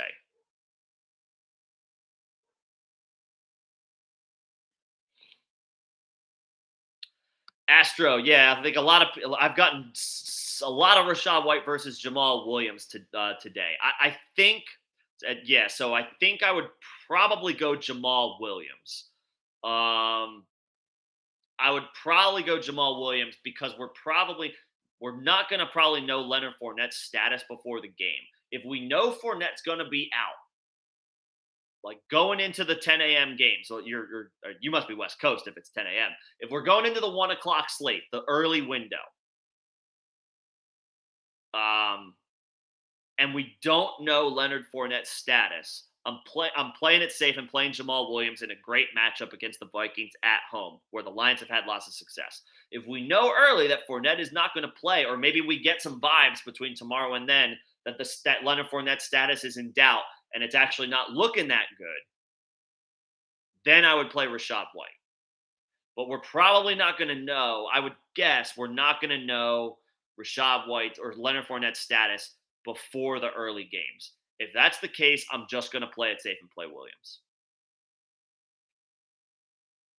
That's where my head's at. I love Rashad White. I want to play Rashad White. But Jamal Williams has been an RB1 this year, even when DeAndre Swift has been healthy. At home, I want to continue to rock with Jamal Williams. He's like, at this point, he's the safest bet. Is it crazy to say that Jamal Williams is probably the safest bet week in, week out this year to score a touchdown at home? I think that's fair to say at this point. This basketball game ended a while ago. Now I just got random commercials flashing in my face. Um, yeah, I mean, I like Rashad White, but I want to play Jamal Williams in a really good matchup at home where he's been delivering all season long. Yeah, he just falls into the end zone. He leads the league in touchdowns. Like at this point, unless it's a brutal matchup on the road, you can kind of like if anybody does any prop bets, Jamal Williams anytime touchdown is probably a really safe one. It's not as the payout isn't as strong as it was earlier in the season. It's shorter odds, but like there's a reason for that. He just keeps falling into the end zone. I'll lean on that security blanket. I'll lean on that security blanket.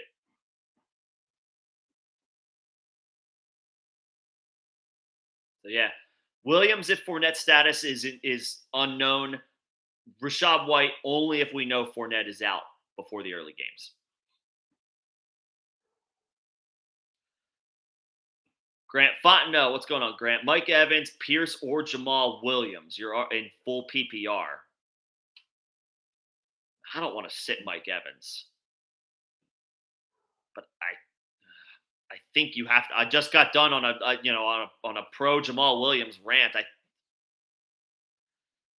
feel like I don't want to sit Mike Evans. Mike Evans is your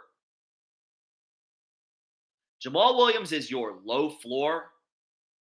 Maybe not. Maybe the ceiling isn't there the way it was with a healthy DeAndre Swift. Jamal Williams is your safe floor play, Grant. You should be able to rely on anywhere from 10 to 15 points. Like that should be the baseline we can expect from Jamal Williams these days. 10, 12, 13, 14 points. Mike Evans is your ceiling play. If you need upside, if you need a receiver who can bust off a 40-yard catch, a 50-yard catch, because Mike Evans has big play ability, big play upside. Jamal Williams is your safe play. If you can get away with a safe play, if you think you need upside, if you think you need to swing for the fences, it might be a lower floor because it's a bad matchup. But if you need upside, then Evans. It depends on what you need. I would play if you're play it safe. Jamal Williams, that he should be fine. I don't know if he's a week winner for you this week now that DeAndre Swift is like fully off the injury report. But Jamal Williams should be safe. He should be perfectly safe.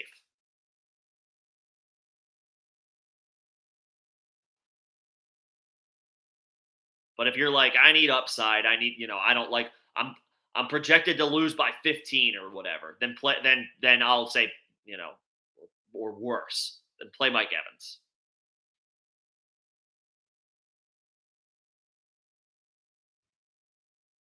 Yep, Jamal Williams. I think he just recently, just like 5 minutes ago, just fell into the end zone for another touchdown.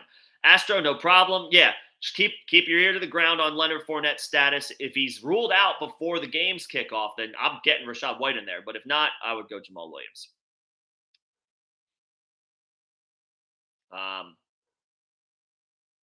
Yeah, I mean, with Evans, Grant, I mean, he didn't totally get shut down. Again, remember, late in the game, he drew that long pass interference. If he doesn't get interfered with, he catches a 40-yard touchdown. He drew the flag. He did his job. It didn't show up in the box score, which obviously was what we actually care about for fantasy. But he was inches away from catching that bomb for a score that he got interfered with. So, yeah, he didn't make the play, right? It didn't happen. It didn't show up in the box score. But he was pretty close to being a big, that was you're talking about a 10-point play. Now he's got like a 17, 18-point week. 20-point week in full PPR just on that one catch. So so your swing for the fences is Evans. It's fair to be worried about, it's a bad offensive line against a really good defensive line. San Francisco's defense is very good. They're an issue for anybody, especially playing at home. But it is Tom Brady. It is Tom Brady. Mike Evans still deserves to be maybe low end wide receiver 1 at this point or high end wide receiver 2 for Mike Evans at this point. But he's a proven player. We can lean on that upside that he brings to the table. But Jamal Williams is perfectly safe. And if you're sitting there thinking, I prefer to play Williams, then play Williams. Go with your gut. At the end of the day, always go with your gut. Williams should be perfectly fine tomorrow. Nothing scary about the matchup against the Vikings at home.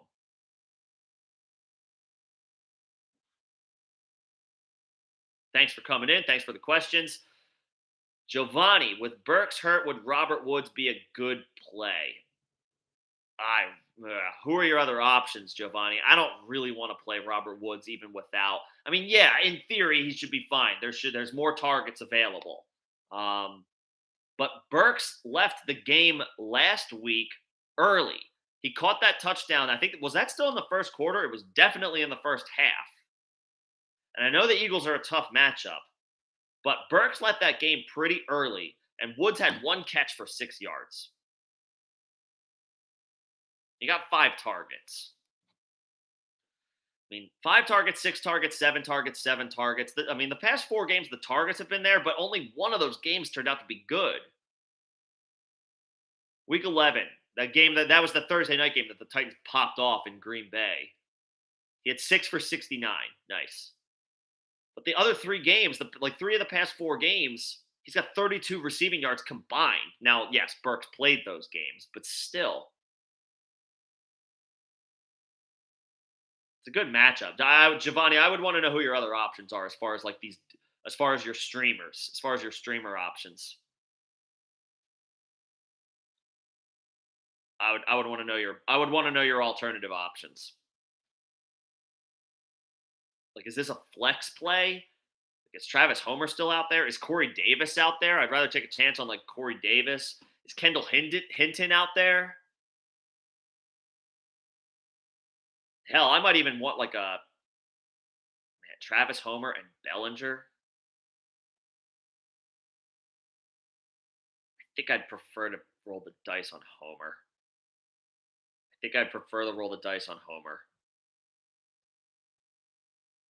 I mean, Woods could be fine. But it's just he's given us so little to go off of. And they might just run the ball all day with Derrick Henry. And I don't want to be, obviously they'll throw the ball some, but dating back to week 8, Woods doesn't have he has 1 game where he's cleared more than 3 or 4 fantasy points in full PPR.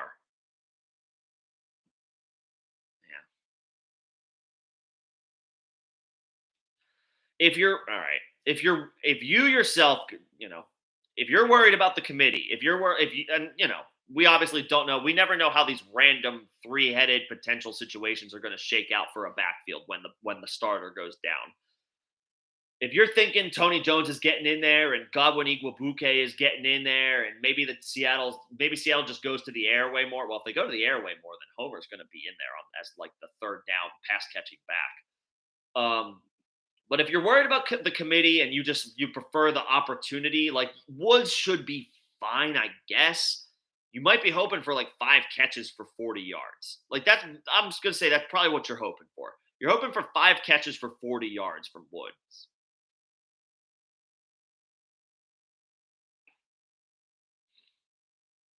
Yeah, he had some good early season performances. That was when Burks was struggling. It's also a long time ago. The NFL season's long, right? It's just that week 4 was years ago. I'm kidding. I mean, he should be safe, I guess. It's a good matchup. I would say you're hoping for 10 PPR points. If you think you can get you're hoping for that. I don't even know if he can get that.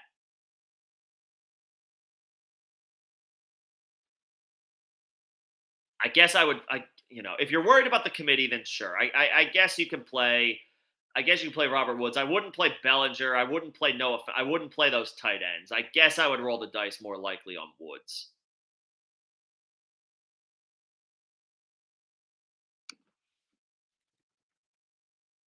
I guess yeah. yeah, there are not there are very yeah. I think the Titans not only did they rule out Traylon Burks, they ruled another receiver out too. I forget who it was. Who else did the Titans rule out? It was one of their depth options.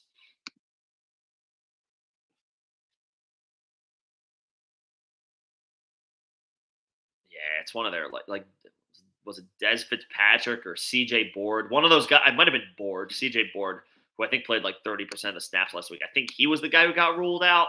Yeah, I mean, so all right. If you want to take a chance on Woods, at least the opportunity is wide open. Yeah, he should in theory play way more snaps than Travis Homer. So yeah, sure. I mean, no Traylon Burks. Someone's got to catch the ball, I guess. The Titans might not throw it more than 18, 19 times tomorrow, but I guess it's possible Woods sees like 6 or 7 of those targets. Yeah, I guess that's fine. All right. If you're worried about the committee, I would play Woods over the tight ends. So sure. Um, Sean K, what's going on, Sean? Gainwell, Jeff Wilson, or Rashad White if Barkley can't go? I'm going Rashad White. Even if in this scenario, even if Leonard Fournette is active, give me Rashad White. And you said full PPR down below. Rashad White has proven the past 2 weeks he's got a 4 or 5 catch floor. Jeff Wilson should run as the lead guy in a great matchup, but Raheem Mostert could mix in a little bit more than we want. And yeah, if Leonard Fournette is healthy, the same could be said for Rashad White, but I would rather play Rashad.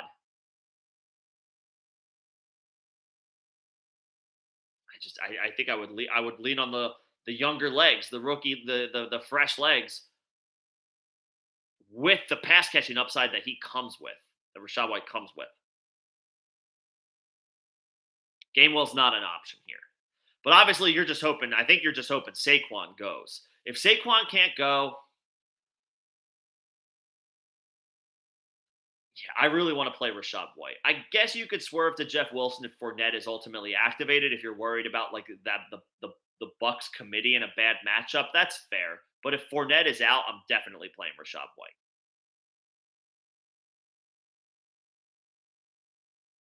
White floor, Rashad White high floor, Jeff Wilson low floor, high ceiling.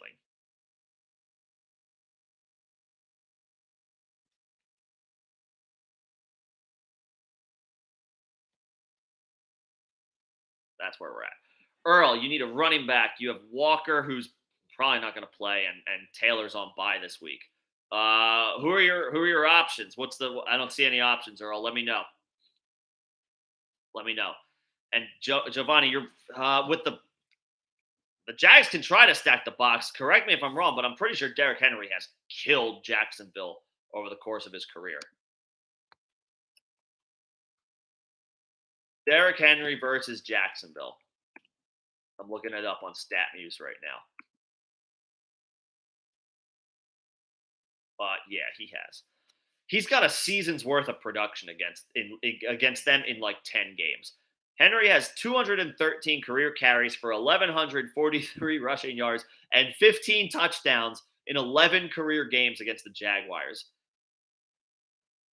His past 4 games, 29 for 130 and 3, 26 for 215 and 2, 25 for 84. That was his floor. 19 for 159 and 2. And then 2 games back was that big 238 4 touchdown game.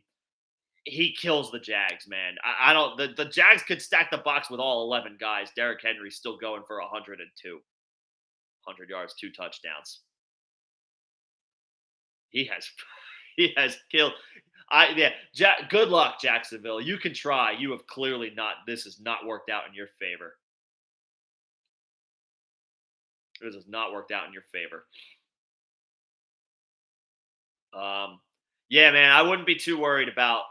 I wouldn't be too like Woods. Yeah, okay, fine. Woods might get some opportunities, and I guess I would play him over those tight ends. But yeah, I wouldn't be too worried about Jacksonville. That their defense, they have failed so far to stop Derrick Henry. Lots of teams have too, but holy hell, he has killed them in particular. As far as Michael Carter, I mean, wasn't he running it kind of as the change of pace option behind Zonovan Knight? a couple weeks ago. Like we were expecting, I thought Michael Carter was like wheels up on him when James Robinson was ruled a healthy scratch, and then it was like, wait a minute, he's not getting opportunities. He's like running second fiddle to Zonovan Knight. I got yeah, it's a big time wait and see on Michael Carter this week. I think Carter's a solid player, but it's possible he just got usurped by Zonovan Knight. I would think he gets in there and gets some catches, like get some third down opportunities. Maybe he mixes in with anywhere from 5 to 8 carries. But it's a big time wait and see. I know he got hurt. I think that was in the second half, though. He got hurt in that game, because he missed last week. He got hurt in that game, but I think it was in the second half, wasn't it? It was in the first half where it was like, why is he not playing? Why is Zonovan Knight getting all of this run? That happened in the first half. Carter was mixing in the first half, but then the injury didn't happen until the second half, I'm pretty sure. Um, and then it was like Zonovan Knight just it was like, this is my job now. So we'll see. I have a big time wait and see approach on Michael Carter tomorrow because it wasn't like he was dominating work before the injury. Zonovan Knight was very much a part of the game plan from the jump. So yeah, I'm in wait and see mode on Michael Carter tomorrow. I can't start him anywhere. I'm not dropping him, but I can't start him anywhere tomorrow. What's happening, Jacob? Good to see you. You need a flex in full PPR. Zay Jones, Tyler Boyd, Dorsett, McKenzie, Demarcus Robinson. I guess it's gotta be. I guess it's gotta be Zay Jones if he's off the injury report. He's questionable with the chest injury, which makes me a little leery on him. I'd be, I think, a little more intrigued by Tyler Boyd if he didn't he like not do anything despite the Hayden Hurst injury last week? Oh no, he did all right last week. 4 catches for 60 yards.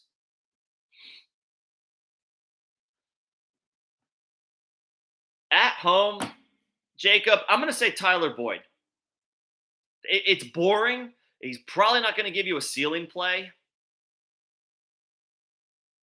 Yeah, he played through it last week and didn't really do anything. He played through it. I'm a little more leery about just guys on the injury report, just in general, Jacob. I would play Boyd because Hurst is out. Hayden Hurst is out for the Bengals. So, Boyd's role, yeah, it goes down because Jamar Chase is back, of course. But it's not going to go away because Hayden Hurst is out. Boyd is going to be that, he's going to be his possession receiver, it's like superpower possession receiver because Hayden Hurst isn't there to take targets away. Zay Jones it's a great matchup. And I know he fired 2 weeks ago, but he's dealing with the chest injury. He's a secondary player. I worry more about those guys when they have to play through injury. I would play Boyd.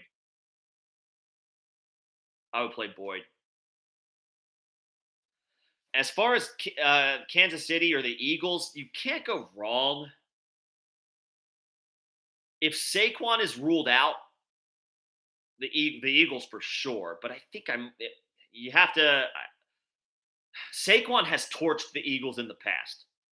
Speaking as an Eagles fan, I can confirm I have watched Saquon make big plays against the Eagles in every game he's played against them. So you worry about something like that. The Eagles are the better unit. So I think I still lean the Eagles, but Saquon does give me some pause here. Both defenses are great to carry for the rest of the season. I think I slightly lean the Eagles. Both teams are on the road against division opponents. I'll give the slight nod to the Eagles defense, even if Saquon is ruled in. If you want to avoid Saquon, that's perfectly fine if you want to pivot to Kansas City. But I think even if Saquon is ruled active, I would slightly lean the Eagles. They should be fine against Daniel Jones. Daniel Jones is playing much better this year, but the Eagles' defense is pretty strong. They've got pretty good playmakers throughout the lineup. I think I would lean on the Eagles. And Earl, between Chuba, Michael Carter, and Homer, I think I would roll the dice on Travis Homer. Chuba doesn't get in there unless it's a very specific situation where the Panthers are getting blown out. And Donta Foreman's off the injury report. Um, I don't like having to rely on specific scenarios to play out when I think there's a guy who should be involved from the jump, and that's Homer for the Seahawks. Carter's a wait and see for me, like I was just mentioning, like I was just talking about. I don't know that he's not the 1B behind Zonovan Knight for at least one more week. I think Zonovan Knight is going to get his opportunity to prove he belongs in the 1A spot rest of season tomorrow. He's going to get that opportunity. And so I think Chuba and Carter's success is a little more situational tomorrow. I think Homer should be more likely to be a part of the game plan from the jump, with DJ Dallas pretty much already ruled out and Walker being 50-50 at best. And there's no, I don't see how he plays tomorrow. I think I would lean Homer. Let's put it this way, Earl. Homer and Chuba are in the same game.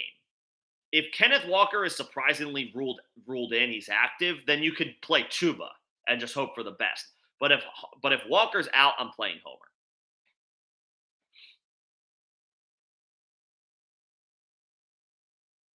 Yep.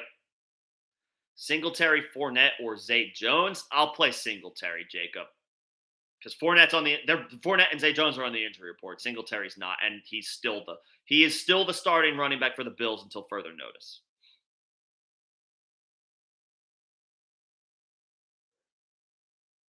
Yeah, Fournette and Zay Jones are on the injury report. I'm playing Singletary.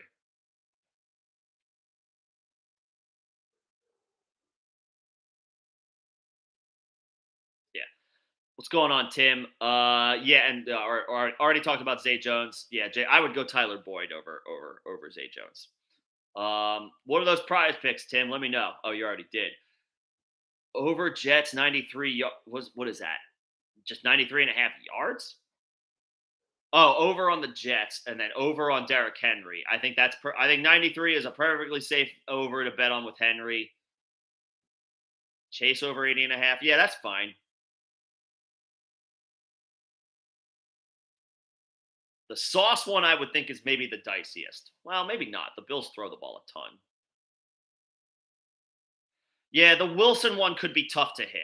The Wilson one could be tough to hit, but he's killed it the past 2 weeks. So I think you're fine there, Tim. I think I like those.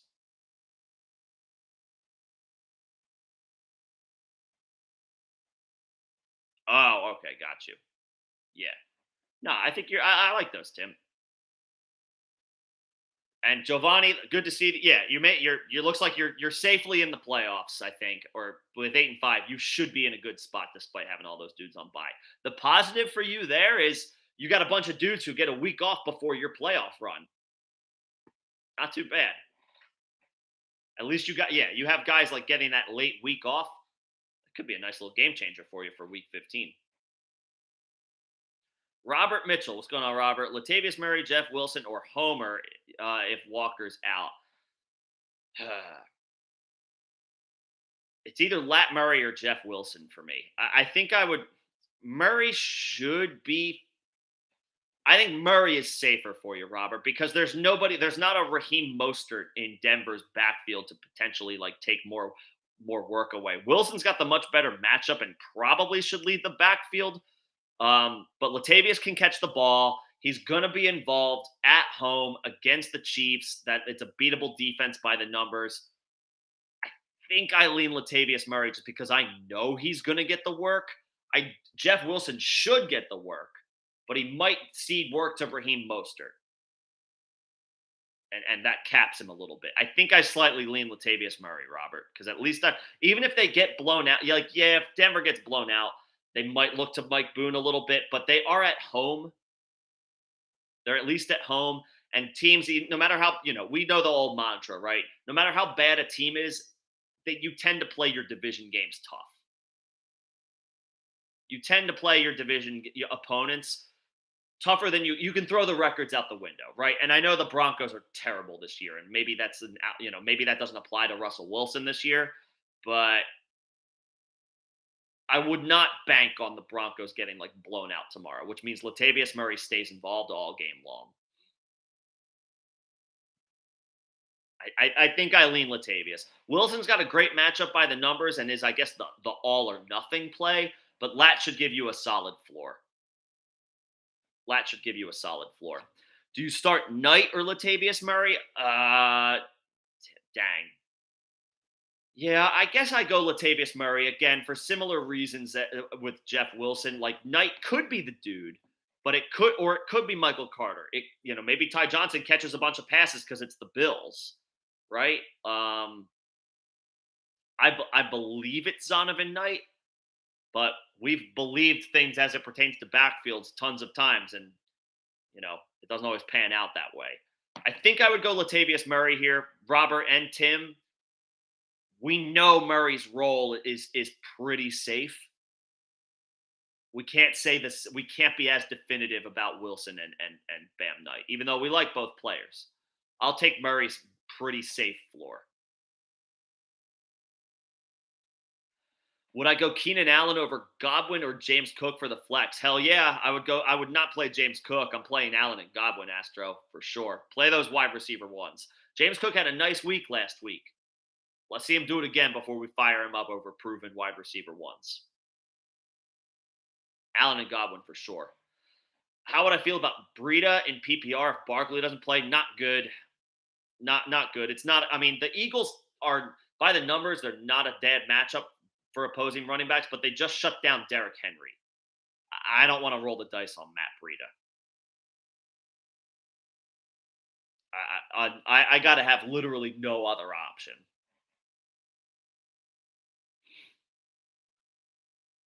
I got to have no other option.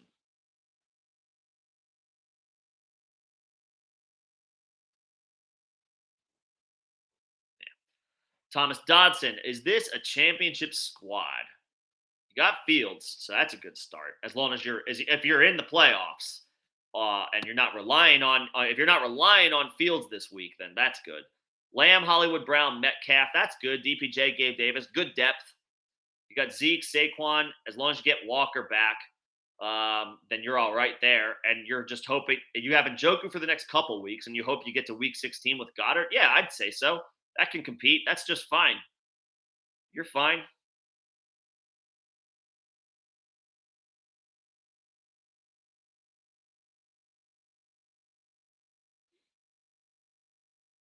Yeah, I think you're fine, Thomas. Ask you can go. So you can go Allen, Godwin, or Rashad White. What's the scoring, Astro? Is it full PPR? I'm just scrolling to see if you shared that earlier. I don't see it. Astro, let me know what's the scoring. I think Allen or Godwin are both incredibly safe. I guess I would lean Allen because the matchup is better, but I don't want to sit Godwin. If I can only play one, then I'm playing Keenan Allen. If I can play two of these guys, I'm playing Allen and Godwin. But if I can only play one, I guess I'll go Allen because it's a much better matchup for Allen by the numbers, and I think he's at home. Godwin's on the road, so I'll take the best overall situation and scenario, and I guess that's Allen. Godwin can do it in any scenario, but I guess I'll take the better. I'll take the better situation. Oh, that's AJ Brown over. Okay, there you go. That's AJ Brown over Marquise Brown. I don't know. My mind went to Marquise for some reason. Yeah, man, you're in good shape.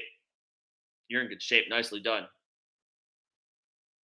Looks like a good squad. You just need your running backs to be healthy. That's it. You're like Saquon's on the injury report, Walker's on the injury report. You just need those dudes to get healthy. If you're not playing for anything this week, you're honestly kind of rooting for Saquon and Walker to maybe rest for a week. But that might not play out. Saquon, I think Saquon's going to play. I would be surprised if Walker plays.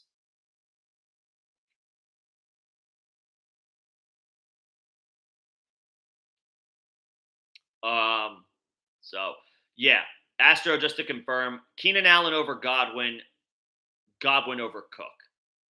If you can play both, play both. If you can't, play Allen. Tim, do you start the Bills or the Chiefs defense? I would, man, the Bills are at home, and I would think, I mean, both of these teams should win their games, their respective games. The Jets are playing better than the Broncos are on offense.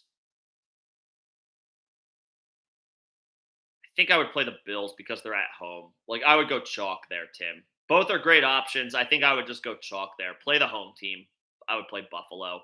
Didn't they lose to the Jets too earlier in the year? They did. That's a revenge game for Buffalo. They're going to want to defend home field, right? Didn't they lost to the Jets earlier in the season. It's revenge game. Yeah, it's revenge game time for Buffalo. I'll play the Bills, Tim. And you're in, Thomas. Yeah, so you're good. You're fine. You just want your guys to get healthy for Week 15. You're good. As far as flexing Metcalf or DPJ, is Metcalf on the injury report? Even if he is, as long as he's active, uh, to play. Pete Carroll said he's gonna play. You're DK Metcalf, Thomas. I'm yeah. Versus, I like DPJ. He's a solid player, but if DK Metcalf is playing a football game and I have the option to put Metcalf in my lineup over Donovan Peoples-Jones, I'm doing that. I'm doing that.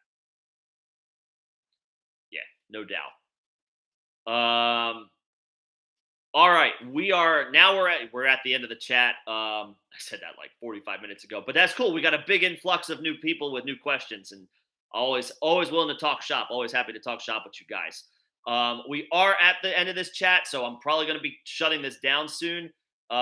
Richie, the Eagles defense for sure. I don't like third string quarterback, but I don't like the spot the Bucks are in tomorrow. I'll play the Eagles. At the end of the chat, appreciate you guys. Appreciate everybody coming in, hanging out, asking questions, talking shop. I will be available tomorrow at 10 a.m. Eastern. I'll be available 10 a.m. Eastern tomorrow. If you guys have any other follow-up questions, if anything else comes up, again, you can join the Discord if you want to keep the conversation going. Second link in the description of this video. That's an evergreen invite. And if you're interested in membership options, we have those as the first link in the description as well. Really quick, just to bring these home, Astro, it's half PPR. Yeah, Allen over Godwin, Godwin over James Cook. So if you can play both receivers, great. If not, I would play Keenan Allen. Rashad White over James Cook as well. But I love Rashad White. I can't play him over those two receivers. Allen and then Godwin in that order. Thomas, you're going to the game tomorrow. Well, that's cool. I know it sucks to not be able to see Walker, but you'll get to watch Geno Smith, the most accurate quarterback in the NFL, drop some bombs to DK Metcalf. Not so bad. Enjoy the game. I'd love to go up to see. I want to see a game in Seattle one day. That stadium looks like it's rocking every single time. Henry over or under 105 and a half total yards. It's a lot of yards, but he's at home in a bounce back spot. I might take that over, Jacob, because if it's total yards, receiving yards in count as well, I think I would take that over. I think I would. All right, one more time. I will be here for 10 a.m. tomorrow for any other questions ahead of the slate. We might get some more definitive answers for any questions as injuries definitively start getting rolled in. So stop on by if you can. If not, hopefully everybody gets these wins tomorrow. Hope everybody clinches those playoff spots if they don't have them. And of course, everybody gets through healthy ahead of the playoff matchups. See y'all tomorrow. If not, good luck in your matchups. Thank you again, everybody, for hanging out, for coming in, asking questions. Lots of fun. Appreciate you guys. Enjoy the Saturday night. I'll see y'all tomorrow.